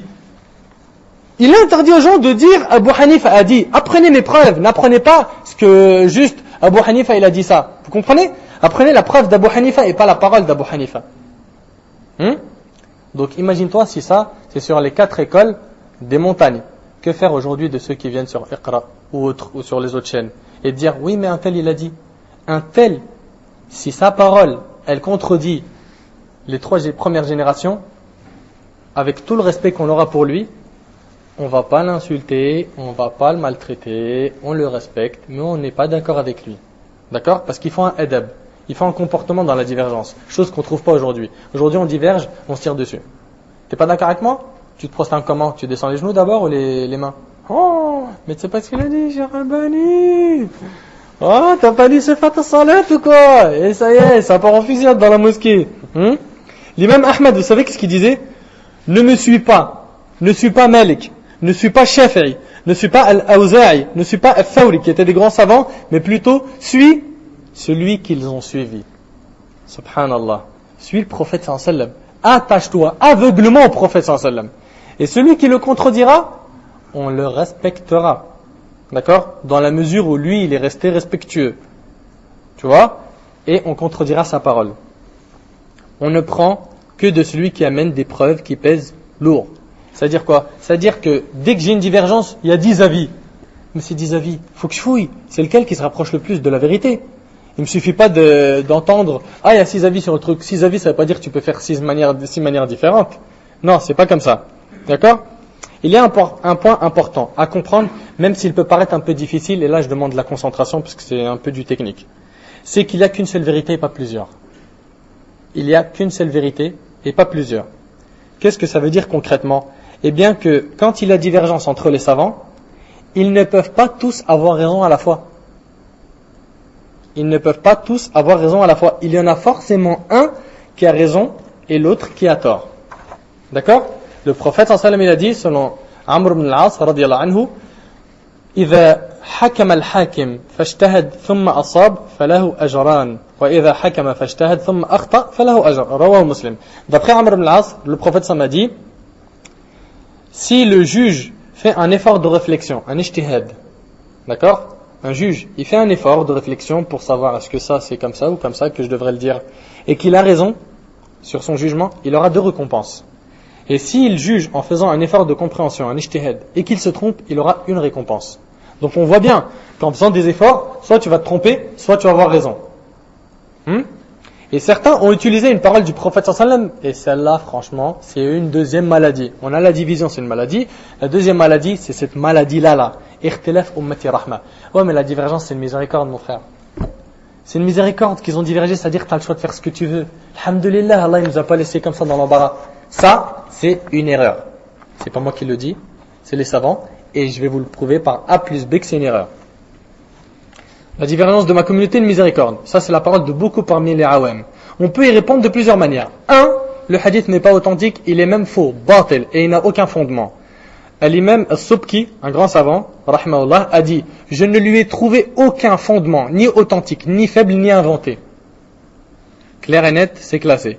Il est aussi rapporté sous la narration suivante, Ikhtilaf ummati lakum rahma, wa ashabi kan nujum fa bi ayyihim iqtadaytum ihtadaytum. C'est un autre hadith que beaucoup de gens citent. La divergence de mes compagnons est une miséricorde pour vous. Et mes compagnons sont comparables à des étoiles. Si vous suivez votre chemin par n'importe lequel d'entre eux, vous serez guidés. D'accord? Et les 2 versions sont fausses. Le deuxième hadith que je viens de citer, il est inventé. Inventé, ça veut dire c'est un mensonge sur le prophète. Sallallahu alayhi wa sallam. Il faut faire très attention quand on rapporte des hadiths et dire le prophète a dit. Très attention de vérifier la parole. Très attention de dire un tel a dit ou un tel, Wallah al-Azim. Je me rappelle, une fois, je parlais avec quelqu'un et on parlait des sourcils qui sont là.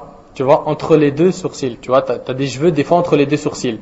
Est-ce que ça, c'est permis ou pas de les raser? Est-ce que ça fait partie de l'interdiction de s'épiler les sourcils ou pas? Il y a une divergence entre les savants. Et j'en parlais avec une personne en lui disant, certains savants l'autorisent. Vous savez qu'est-ce qu'il est parti dire? Il est parti dire, le frère, en parlant de moi, et il dit que tu as le droit de t'épiler tous les sourcils. Tu vois comment il rapporte les choses? Parce qu'il rapporte mal. Il comprend mal. Ils écoutent mal. Il faut faire très attention quand on rapporte une parole et qu'on dise, le prophète sallallahu alayhi wa sallam, il a dit, surtout ça, faut pas blaguer avec. Surtout ça, parce que celui qui ment sur le prophète sallallahu alayhi wa sallam en faisant exprès, qu'il prépare sa place en enfer. Ça, c'est ce qu'il a dit le prophète sallallahu alayhi wa sallam. Et c'est rapporté par hadith, le hadith est rapporté par Bukhari et Muslim. D'accord? Maintenant, ces hadiths contredisent le Coran. Ceux qui disent la divergence c'est une miséricorde. Le Coran il dit وَلَا تَكُونُوا مِنَ الْمُشْرِكِينَ مِنَ الَّذِينَ فَرَّقُوا دِينَهُمْ وَكَانُوا شِيَعًا كُلُّ حِزْبٍ بِمَا لَدَيْهِمْ فَرِحُونَ. Et ne soyez pas parmi les associateurs, parmi ceux qui ont divisé leur religion. Allah il nous interdit d'être comme les associateurs qui ont divisé leur religion. Donc comment tu peux dire la division c'est une miséricorde? Ça c'est 1. 2. Allah il dit وَلَا تَنَازَعُوا فَتَفْشَلُوا وَتَذْهَبَ رِيحُكُمْ. Et ne vous disputez pas, sinon vous fléchirez et perdrez votre force. Allah il dit وَلَا يَزَالُونَ مُخْتَلِفِينَ إِلَّا مَنْ رَحِمَ رَبُّكَ. Or, ils ne cessent d'être en désaccord entre eux, sauf ceux à qui ton Seigneur a accordé miséricorde.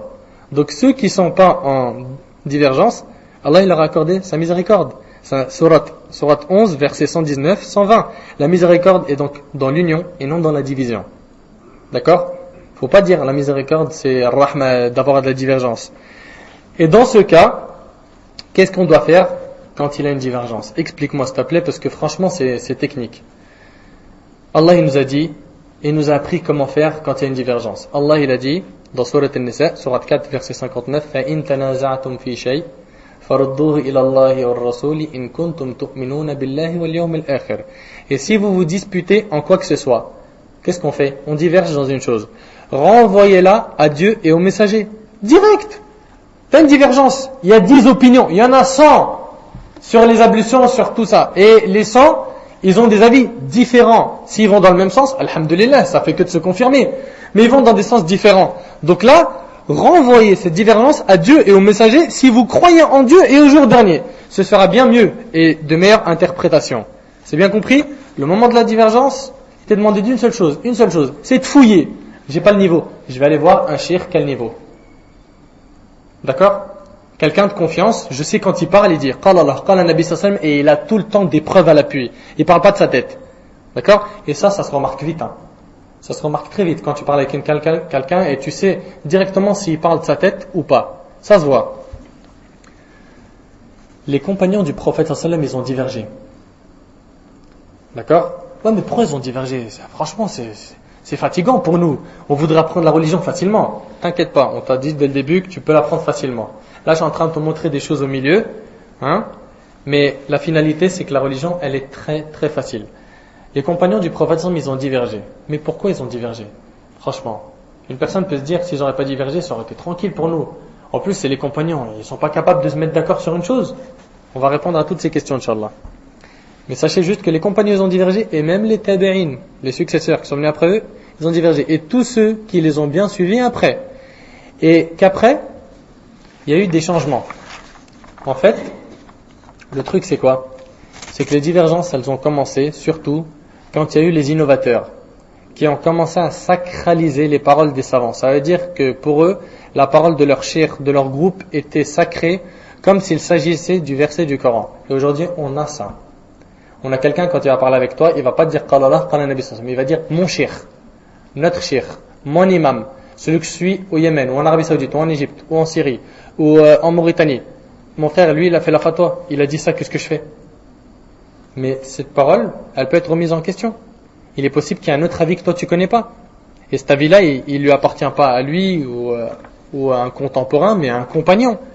Donc là, peut-être que ton cheikh n'en a pas tenu compte, peut-être qu'il le connaissait pas, peut-être qu'il le connaissait, il le trouvait faible, etc., etc. On lui trouve des excuses, tu vois. Mais il faut pas arriver à un stade, mes frères et sœurs, quand vous avez confiance en une personne, vous dites tout ce qu'il dit c'est la vérité, il pourra jamais se tromper de sa vie. C'est une erreur. Attendez-vous même, de ma part, d'entendre l'inverse ou le contraire de ce que je vous dis. Il faut que vous ayez un cerveau ouvert. Alhamdulillah, j'essaye, bihawlillah, de faire des efforts au maximum pour vérifier ce que je dis. D'accord? Il se peut que je me trompe. À vous de vérifier mes paroles. Si personne vérifie, à la fin, qui va me corriger? Ou vous pensez que, comme certains, non, il se trompe pas lui. Non, tout le monde se trompe. Tout le monde se trompe, mais il y a des erreurs volontaires et des erreurs involontaires. D'accord? Ça veut dire que pour eux, la parole de leur cheikh et leur groupe est plus sacrée, ou sacrée comme le verset du Coran. Et les ont donc sacralisés, et certains parmi eux sont allés loin. Ils sont partis même dans des guerres. Et ça même à l'époque des 4 écoles. De ceux qui suivaient les 4 écoles, un qui suivait l'imam Malik, s'il rencontrait un élève à l'imam Shafi'i qui demandait sa sœur, il disait non, tu suis pas mon école. Quand tu suivras l'école de l'imam Malik, je te donnerai ma sœur en mariage. T'es Shafi'i, je suis Malikite. Ça, c'était des maladies qui existaient avant. Il y avait même dans certaines mosquées un groupe où il y avait les Malikites qui priaient. Malikites, c'est-à-dire ceux qui suivent l'école de l'imam Malik. Un groupe qui était Hanafite, un groupe Hanbalite, un groupe Shafi'ite. Et les 4, ils sont dans la même mosquée et chacun il prie tout seul. Ils veulent pas prier en jama'a. Ah non, on n'a pas les mêmes règles que vous. Et il y avait des guerres à l'époque. Il y avait des guerres. Mais alhamdulillah, avec la science et avec les savants, tout ça, ça a été corrigé. Et au jour d'aujourd'hui, il était facile de sortir de ces divergences et d'apprendre une religion fluide et claire.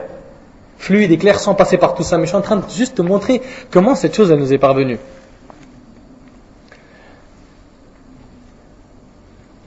Et ce qu'il faut savoir, c'est que la divergence existe depuis l'époque des compagnons. Les compagnons du prophète sallallahu alayhi wa sallam et les grands savants qui sont venus après eux ont divergé. Mais pas comme nous. Leur divergence n'a pas causé de division. Ils se sont respectés. Ils ne se sont pas déchirés ni se sont fait la guerre, même si chacun avait son avis qui était différent de l'autre et que chacun répondait à l'autre. Savez-vous pourquoi? Tout simplement parce qu'ils avaient une chose qui n'existe plus aujourd'hui qui s'appelle adabul khilaf, le comportement de la divergence. Le comportement lors d'une divergence.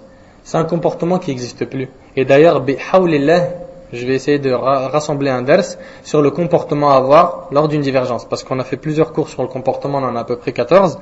Et Inch'Allah, on va faire un thème dessus entièrement. Et par conséquent, leurs divergences n'avaient pas les mêmes causes que les nôtres. Et donc, leurs conséquences n'étaient pas les mêmes que les nôtres. Premièrement, leurs divergences n'étaient pas sur tous les points. En ce qui concerne la croyance, les compagnons et les 4 écoles et les savants, tabi'in, salaf, ils étaient tous d'accord sur la croyance. Qu'on adore un seul Dieu. Est-ce qu'il y a divergence dessus ou pas? Que c'est lui qui donne, la vie, la mort, etc. Dans la aqida, d'accord, les bases de la aqida, il n'y avait pas de divergence entre les compagnons ni entre salaf. Mais il y avait des fois des divergences dans quoi? Les 4 écoles, quand ils ont divergé les compagnons, c'était dans les branches de la religion. Dans les choses où on peut diverger et on peut dire oui, non, toi t'as pas vraiment le bon avis, comme je pose ma main où? Je la pose là, sur ma poitrine, ou je la pose sur le nombril. L'imam Abu Hanifa il dit sur le nombril, il se base sur un hadith, mais il est faible. D'accord? Le jumhur, l'avis de la majorité, c'est que tu le mets sur la poitrine. L'avis qui dit que tu baisses tes bras là, c'est un avis inexistant. Ouais, mais attends, qu'est-ce que tu me racontes? C'est l'avis de l'imam Malik. Non. Dans Muwatta l'imam Malik, c'est-à-dire le livre de l'imam Malik, ça te va? Le livre où l'imam Malik a mis ses propres hadiths. L'imam Malik a rapporté un hadith en disant que le prophète sallallahu alayhi wa sallam a dit, il nous a été ordonné, nous prophètes, de mettre la main droite sur la gauche sur notre poitrine. Qu'est-ce qu'on en fait de ce hadith qui vient de l'imam Malik? Ouais, mais comment expliquer ça alors? On t'explique ça par une histoire. L'imam Malik, à son époque, le gouverneur l'avait demandé de faire une fatwa, de dire d'une chose que c'est halal ou haram. Il a refusé, il s'est fait fouetter les bras au point où il ne pouvait plus mettre ses bras sur sa poitrine. D'accord? Après, les élèves de derrière, quand ils ont vu ça, ils ont dit voilà, l'imam Malik, s'il a baissé ses bras, c'est qu'il a une preuve, c'est automatique. Donc, certains parmi les élèves de l'imam Malik en ont conclu que c'est une sunna. L'avis de la majorité, c'est que ça ne l'est pas. Dans un hadith dans Bukhari et Muslim, le hadith que je viens de citer, il est dans Bukhari et Muslim et dans Muwatta l'imam Malik. Donc ça n'existe pas. Je reviens à ce que je disais. Ils ne se sont pas fait la guerre, ils n'ont pas divergé sur les points de base, mais sur les points des sous-branches. Et les divergences dans les petites branches, c'est accepté quand c'est construit par des preuves. D'accord? C'est accepté. Et c'est pas donné à n'importe qui de comprendre quelle est la divergence, c'est accepté ou pas. C'est un mujtahid, un savant, quelqu'un de digne de confiance, quelqu'un qu'on a dans les poumons. Tu vois? Deuxièmement, lorsqu'ils divergeaient, ils se basaient sur les textes du Coran et de la Sunna, et pas sur leurs avis personnels, leur passion ou l'imitation d'un tel ou d'un tel. Par exemple, quand les compagnons ils ont divergé sur l'ihram, la sacralisation. Vous savez c'est quoi l'ihram? Quand tu vas à Mecca pour faire une umrah ou hajj, tu dois mettre l'ihram, tu dois faire l'ihram. C'est d'avoir l'intention de faire le hajj et de mettre les 2 bouts de tissu, al-rida et al-izar. C'est les 2 bouts de tissu qu'on met un en haut et un en bas. Tu vois? Il y avait une divergence à l'époque des compagnons. Abu Bakr et Omar étaient d'avis qu'on ne peut pas faire la umrah en attendant le pèlerinage. Quand tu attends le pèlerinage, tu peux pas faire une umrah, al-tamattu'. Et le prophète sallallahu alayhi wa sallam lui-même il l'a fait. Tu vois? Ibn Abbas disait que c'est la meilleure manière d'accomplir le pèlerinage, c'est de faire justement une umrah avant le hajj. Et que certains ont dit à Ibn Abbas, oui, mais Abu Bakr a dit et Omar a dit. Il leur a répondu, il se peut que des pierres vous tombent du ciel.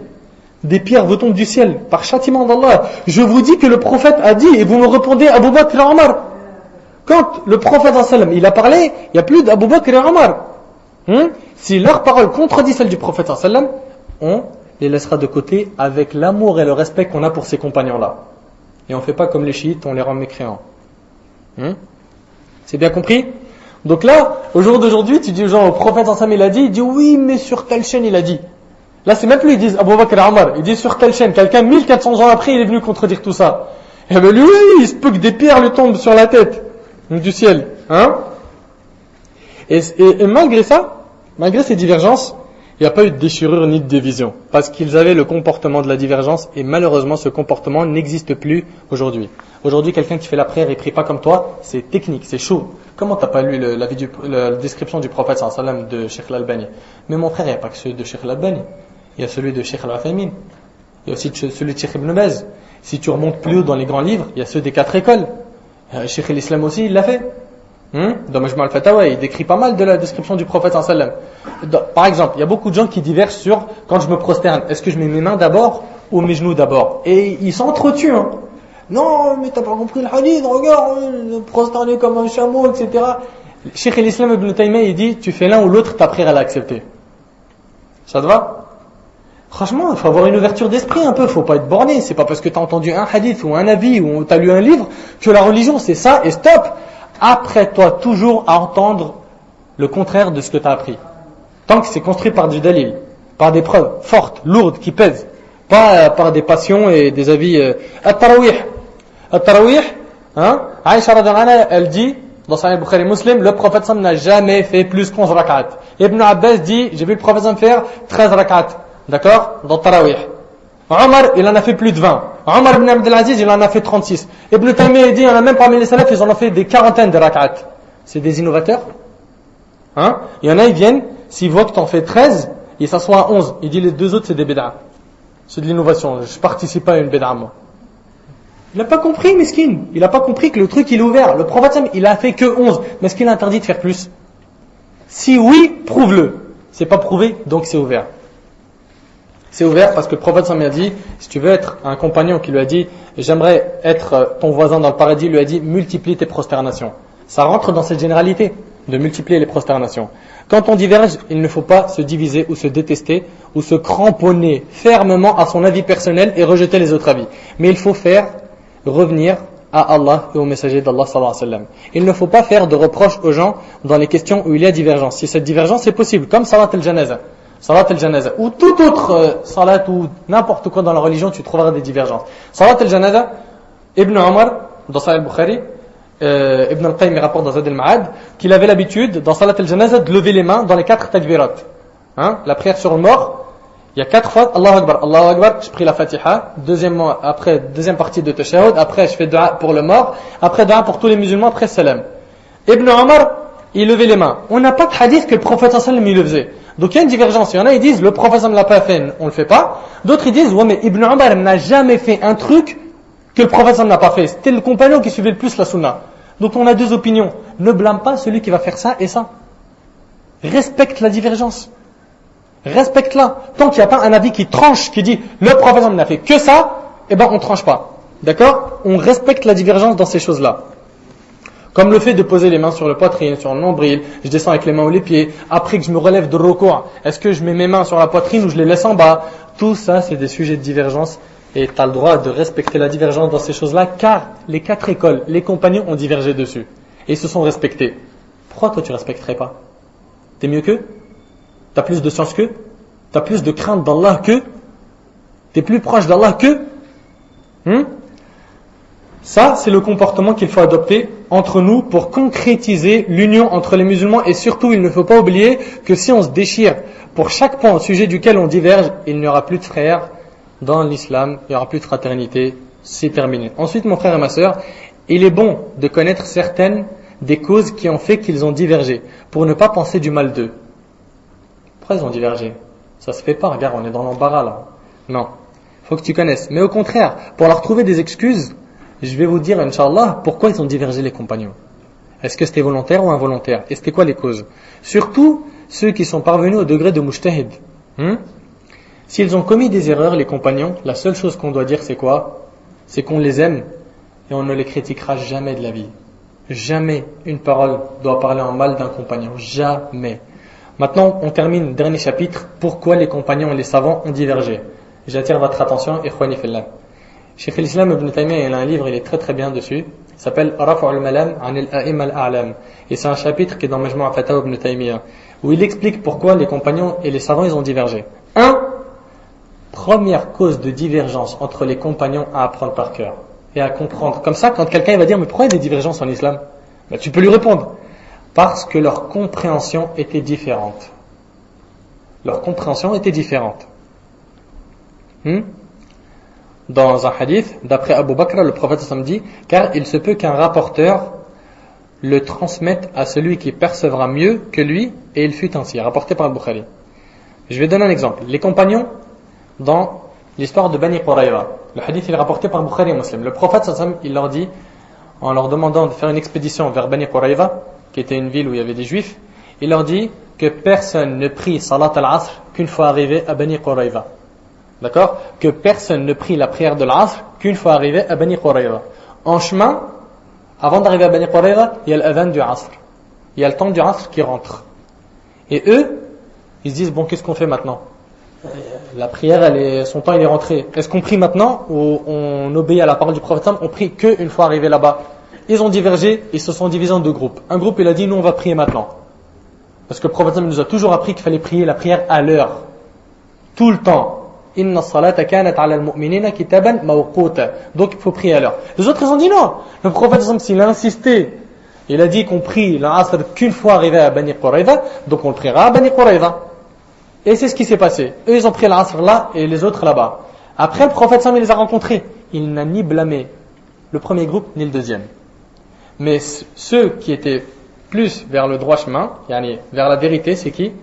C'est ceux qui ont pris à l'heure. Parce qu'Allah il a fait descendre un verset sur Salat al-Asr, dans Sahih Muslim. Le prophète il a dit Hafidhu ala salat wa salatul wusta wa qumu lillahi qanitin. Et il l'a appelé la prière médiane. En disant faites attention ou préservez la prière médiane. Et le prophète il a expliqué dans Sahih Muslim que la prière médiane c'était l'Asr. Donc ils ont divergé.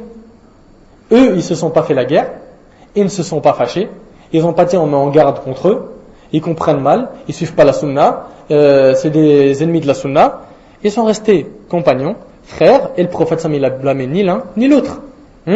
L'histoire de l'imam Malik avec l'imam Shafi'i. Un homme il vient voir l'imam Shafi'i.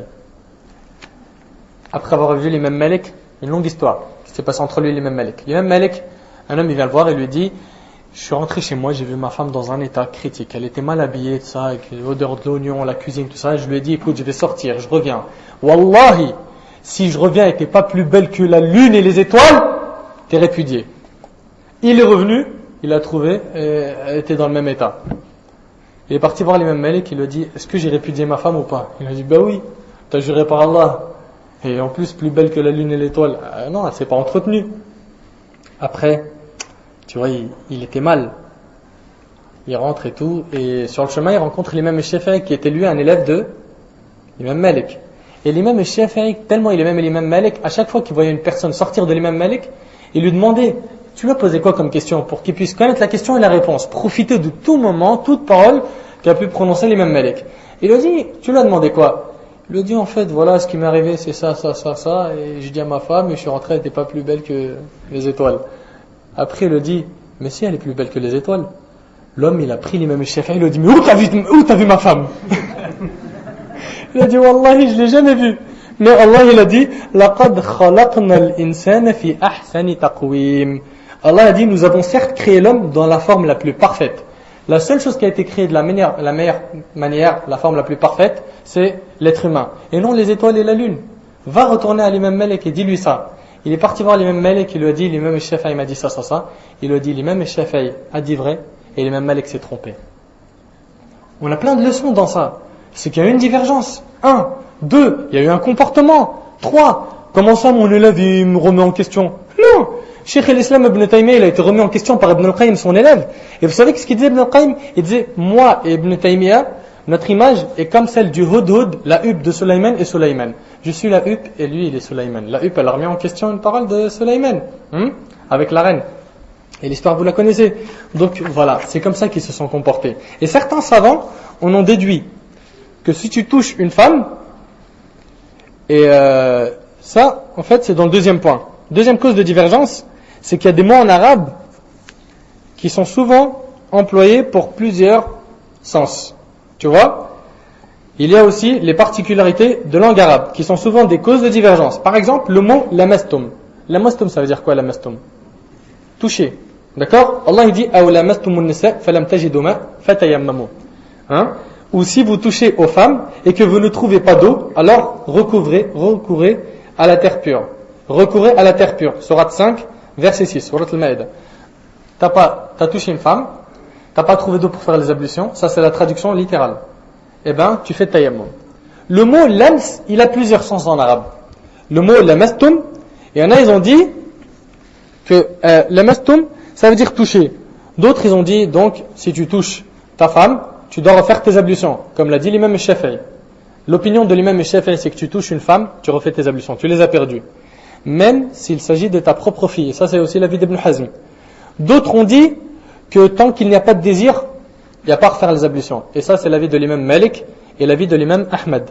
D'autres ont dit que si tu touches une femme, il n'y a rien à faire. Tu ne refais pas tes ablutions, même s'il y a désir. Et ça, c'est l'opinion de l'imam Abu Hanifa. 4 écoles, ils ont divergé. Il y a 3 opinions chez les 4 écoles. Tu vois? Car le mot lamasa, toucher, désigne ici le rapport sexuel et non le toucher. Tu vois? Dans ce verset-là, en fait, si tu veux, c'est pas si vous avez touché aux femmes, c'est si vous avez eu un rapport avec vos femmes et que vous ne trouvez pas d'eau pour faire les grandes ablutions, vous pouvez faire tayammum. Tu vois? Et c'est l'opinion la plus forte. C'est que toucher une femme, ça n'annule pas les ablutions, sauf chez l'imam et Shafi'i, contrairement aux 3 autres écoles. Donc on voit que 1, la première cause de divergence, c'est la compréhension. 2, c'est les mots en arabe, ils ont plusieurs sens. 3, le fait que le hadith est parvenu à certains et pas à d'autres. Vous savez qu'après la mort du prophète sallallahu alayhi wa sallam, les compagnons ils se sont dispersés. Il y en a, ils sont partis au Yémen, d'autres en Irak, etc. Donc le compagnon qui était en Irak et qui n'avait pas de science sur tel point, qu'est-ce qu'il faisait? Il faisait un effort de réflexion. Il n'y avait pas de téléphone portable, message, email, fax, rien. Les voyages, c'était chameau et des mois en chameau.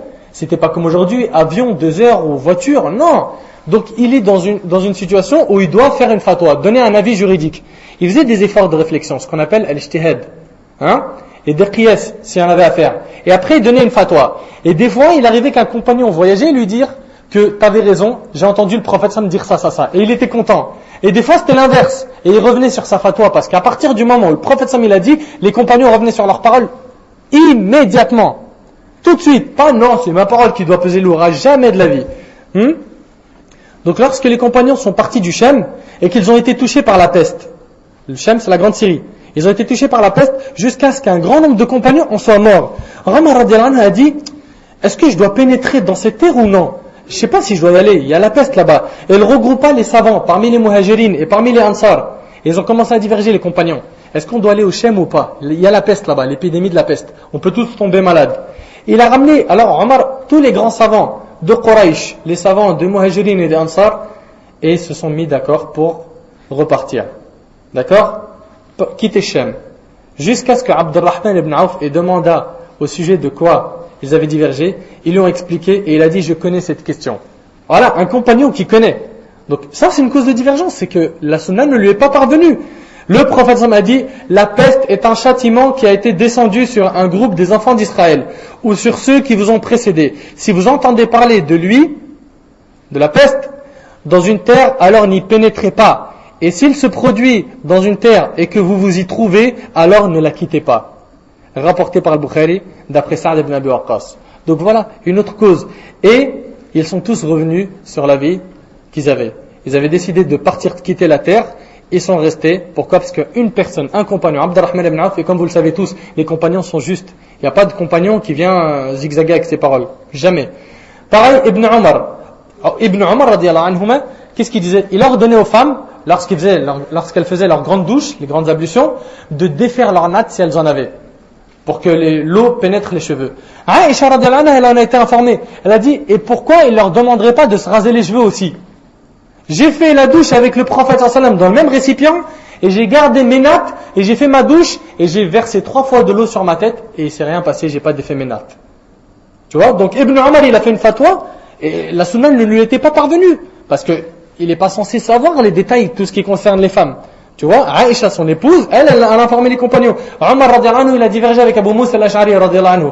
Une fois, Omar, il est chez lui, et Abu Moussa, il va frapper chez lui. Le hadith est rapporté par Bukhari et Muslim. Il frappe chez lui une fois. Il attend un peu. 2 fois, il attend un peu. 3 fois, il attend un peu, et après, il part. Omar, il ouvre après un certain temps, il le voit de loin. Il lui dit, viens. Pourquoi t'as frappé 3 fois et t'es parti? Il lui dit, parce que le prophète, ça m'a dit, quand tu demandes la permission d'entrer, répète-le 3 fois. Si on te la donne, entre, sinon, rebrousse chemin. Ça, c'est une sunna qui est délaissée. Dans le téléphone portable, et quand tu frappes chez quelqu'un, si après 3 fois on ne répond pas, tu reprends ton chemin, tu n'appelles plus. Tu frappes plus à la porte, tu fais demi-tour. Ouais, mais il m'a donné rendez-vous. S'il n'a pas ouvert la porte, c'est qu'il n'est pas prêt à t'accueillir. Il est peut-être malade, il a peut-être des raisons, n'importe quoi. Tu vois? Donc ça, c'est la sunna du prophète sallallahu alayhi wa sallam. Pars, fais demi-tour. Mais ça se fait pas. Et écoute mon frère, c'est la sunna du prophète sallallahu alayhi wa sallam. Imagine, il est malade, imagine, il s'embrouille avec sa femme. T'aimerais voir l'état de la maison? Imagine, il s'est passé un grand problème avec les enfants. Donc, respectez la sunna. Omar, quand il a vu ça, il lui a dit, mais attends, qu'est-ce que tu me racontes là de cette parole? Il lui a dit, soit tu me confirmes cette parole, soit je te ferai vraiment mal. Abu Moussa al-Ash'ari, il a eu peur, parce qu'Omar, il était dur. Et il lui a dit, comment ça? Il est parti voir les compagnons, il leur a dit, personne n'a entendu la sunna de la demande de permission, sauvez-moi, Omar, il va me faire du mal. Et après, il y en a un, il l'a confirmé, et Omar, radiyallahu anhu, savait pas cette sunna. Omar, deuxième calife, ne la connaissait pas, et il l'a apprise. Tu vois? Donc c'est des compagnons, et il y avait des choses qu'ils ne connaissaient pas. Ils ont divergé et se sont respectés. Aujourd'hui, on a divergé, on s'est mitraillé. Quatrième situation de divergence, c'est la situation dans laquelle les gens vivent. L'imam Shafi'i avait 2 avis, l'ancien et le nouveau. L'imam Shafi'i, celui de Shem et celui de l'Irak, puisque les situations étaient différentes. Ici, il faisait des fatwas, et là, il faisait des fatwas. Il adaptait ses fatwas à la situation du bled. Comme par exemple, couper la main au voleur. Abu Bakr radiyallahu anhu, il l'a fait. Omar, il ne l'a pas fait. C'est un verset du Coran. Pourquoi? C'était une époque de famine où les gens ils ne volaient que parce qu'ils mouraient de faim. Et là, c'était plus voler pour voler, c'était parce qu'ils voulaient mettre quelque chose dans son monde, sinon il allait mourir. Tu vois? Donc il a arrêté un verset du Coran en état de... pourquoi? Parce qu'il y avait une situation particulière. Donc en fonction des situations, les savants qui connaissent le mieux l'état de leur pays, eux feront les fatwas. Et ils passeront en priorité avant d'autres. D'accord? Quatrième cause de divergence, c'est dans la compréhension de la cause de tel ou tel statut. Comme le fait que le musulman se lève pour le cortège funéraire. C'est une sunna, quand il y a un cortège, de se lever. Est-ce que c'est par respect pour les anges? Ça c'est un avis. Par respect pour le mort, ou pour que le visage des musulmans ne soit pas au-dessus de celui du mécréant? Ça c'est aussi une divergence. Tu vois? Sixième cause de divergence, et c'est la dernière, et c'est avec celle-là qu'on termine, Inch'Allah. Certains ont divergé. Pourquoi aujourd'hui? Parce qu'ils ont utilisé des hadiths faibles sous certaines conditions. Des hadiths daif. En disant, voilà, ça tu peux le faire. Pourquoi? Mais non, le hadith il est daif. Oui, mais le daif il n'est pas rejeté. Ça déjà, il faut qu'on se mette d'accord dessus les frères. Si vous entendez le hadith il est daif, il est faible, ça ne veut pas dire on le jette à la poubelle. Il y a des hadiths daif qu'on rejette, il y a des hadiths daif qu'on peut accepter. Ceux qu'on peut accepter, comme l'a dit Ibn Hajar et beaucoup d'autres savants, c'est ceux qui rentrent dans Targhib ou Tarhib. Le fait d'inciter à faire le bien ou à mettre en garde contre un mal. Il y a des hadiths comme ça où ils font peur et des hadiths qui font plaisir. Ces hadiths-là, même s'ils sont daïfs, tu as le droit de les rapporter. Et c'est pas toi et moi, c'est les savants qui le feront tant que le hadith n'est pas extrêmement daïf. D'accord? Deuxième type de hadith daïf que tu as le droit de rapporter, c'est les histoires. Les histoires des prophètes. Par exemple, l'histoire du prophète sallallahu alayhi wa sallam. L'histoire du prophète sallallahu alayhi wa sallam, il y a énormément d'histoires qui sont daïf. Si on les enlève, il reste pas beaucoup de la sira. Tu vois, ça rentre dans les choses qu'on accepte. D'accord? Et il y a des conditions, c'est pas n'importe quel daïf. On va pas en faire un débat, mais Inch'Allah on pourra en reparler. Et il y a aussi ce qu'on appelle Fada'il al-A'mal. Fada'il al-A'mal, c'est tout ce qui est mérite des œuvres. Par exemple, l'imam, il a dit Alaysa Allahu bi ahkam al-hakimin. Alaysa Allahu bi ahkam al-hakimin, il y en a plein, après la prière ils disent Bala, wa ana ala dhalika min ash-shahidin. Et ils se basent sur un hadith qui est daïf. Certains savants ils disent c'est pas grave, tant que ça rentre dans le dua, ça rentre dans les mérites des œuvres, c'est pas grave. Tu vois, de certains types de hadith daïf comme ça, il y a des savants qui les acceptent. Maintenant, ce qui est demandé à toi et à moi, sachant qu'on n'a pas le niveau de savoir quel daïf on accepte ou pas, c'est de demander à des gens de science. Et pas dire, mais ce que je suis en train de te donner là, c'est des clés. Des clés qui vont te servir à quoi? À accepter les divergences et à accepter d'entendre, c'est un hadith daïf. T'acceptes. Déjà, t'acceptes. Tu vois? Et que tu saches que tout hadith daïf n'est pas directement mis à la poubelle. C'est bien compris? Un hadith, quand il est faible, c'est pas faible égale poubelle. Non, non, non. Et des fois, quand on fouille, on trouve qu'il est pas faible. On trouve qu'il y a des chaînes de narration qui le réconfortent et il passe à un degré de valide. Ou des fois à un degré d'authentique. Tu vois? Donc, on se précipite pas à dire daïf, sahih, ba daïf. Et on commence à mettre des feux verts, des cartons rouges et des cartons jaunes. Il faut faire très attention. On va se contenter de ça, Inch'Allah. C'était une petite intro un peu longue. Je suis désolé d'avoir pris autant de temps. Mais ces points-là, il fallait en parler. Comme ça, la semaine prochaine, Inch'Allah, quand on va commencer à parler de fiqh et parler de tahara, parler de la purification et dire voilà quelles sont les impuretés et tel avis est basé sur ça, tout ça, t'es plus noyé. T'as quelques repères. هذا ما أعلم والله أعلى وأعلم سبحانك اللهم وبحمدك أشهد أن لا إله إلا أنت أستغفرك وأتوب إليك جزاكم الله خير والسلام عليكم ورحمة الله وبركاته.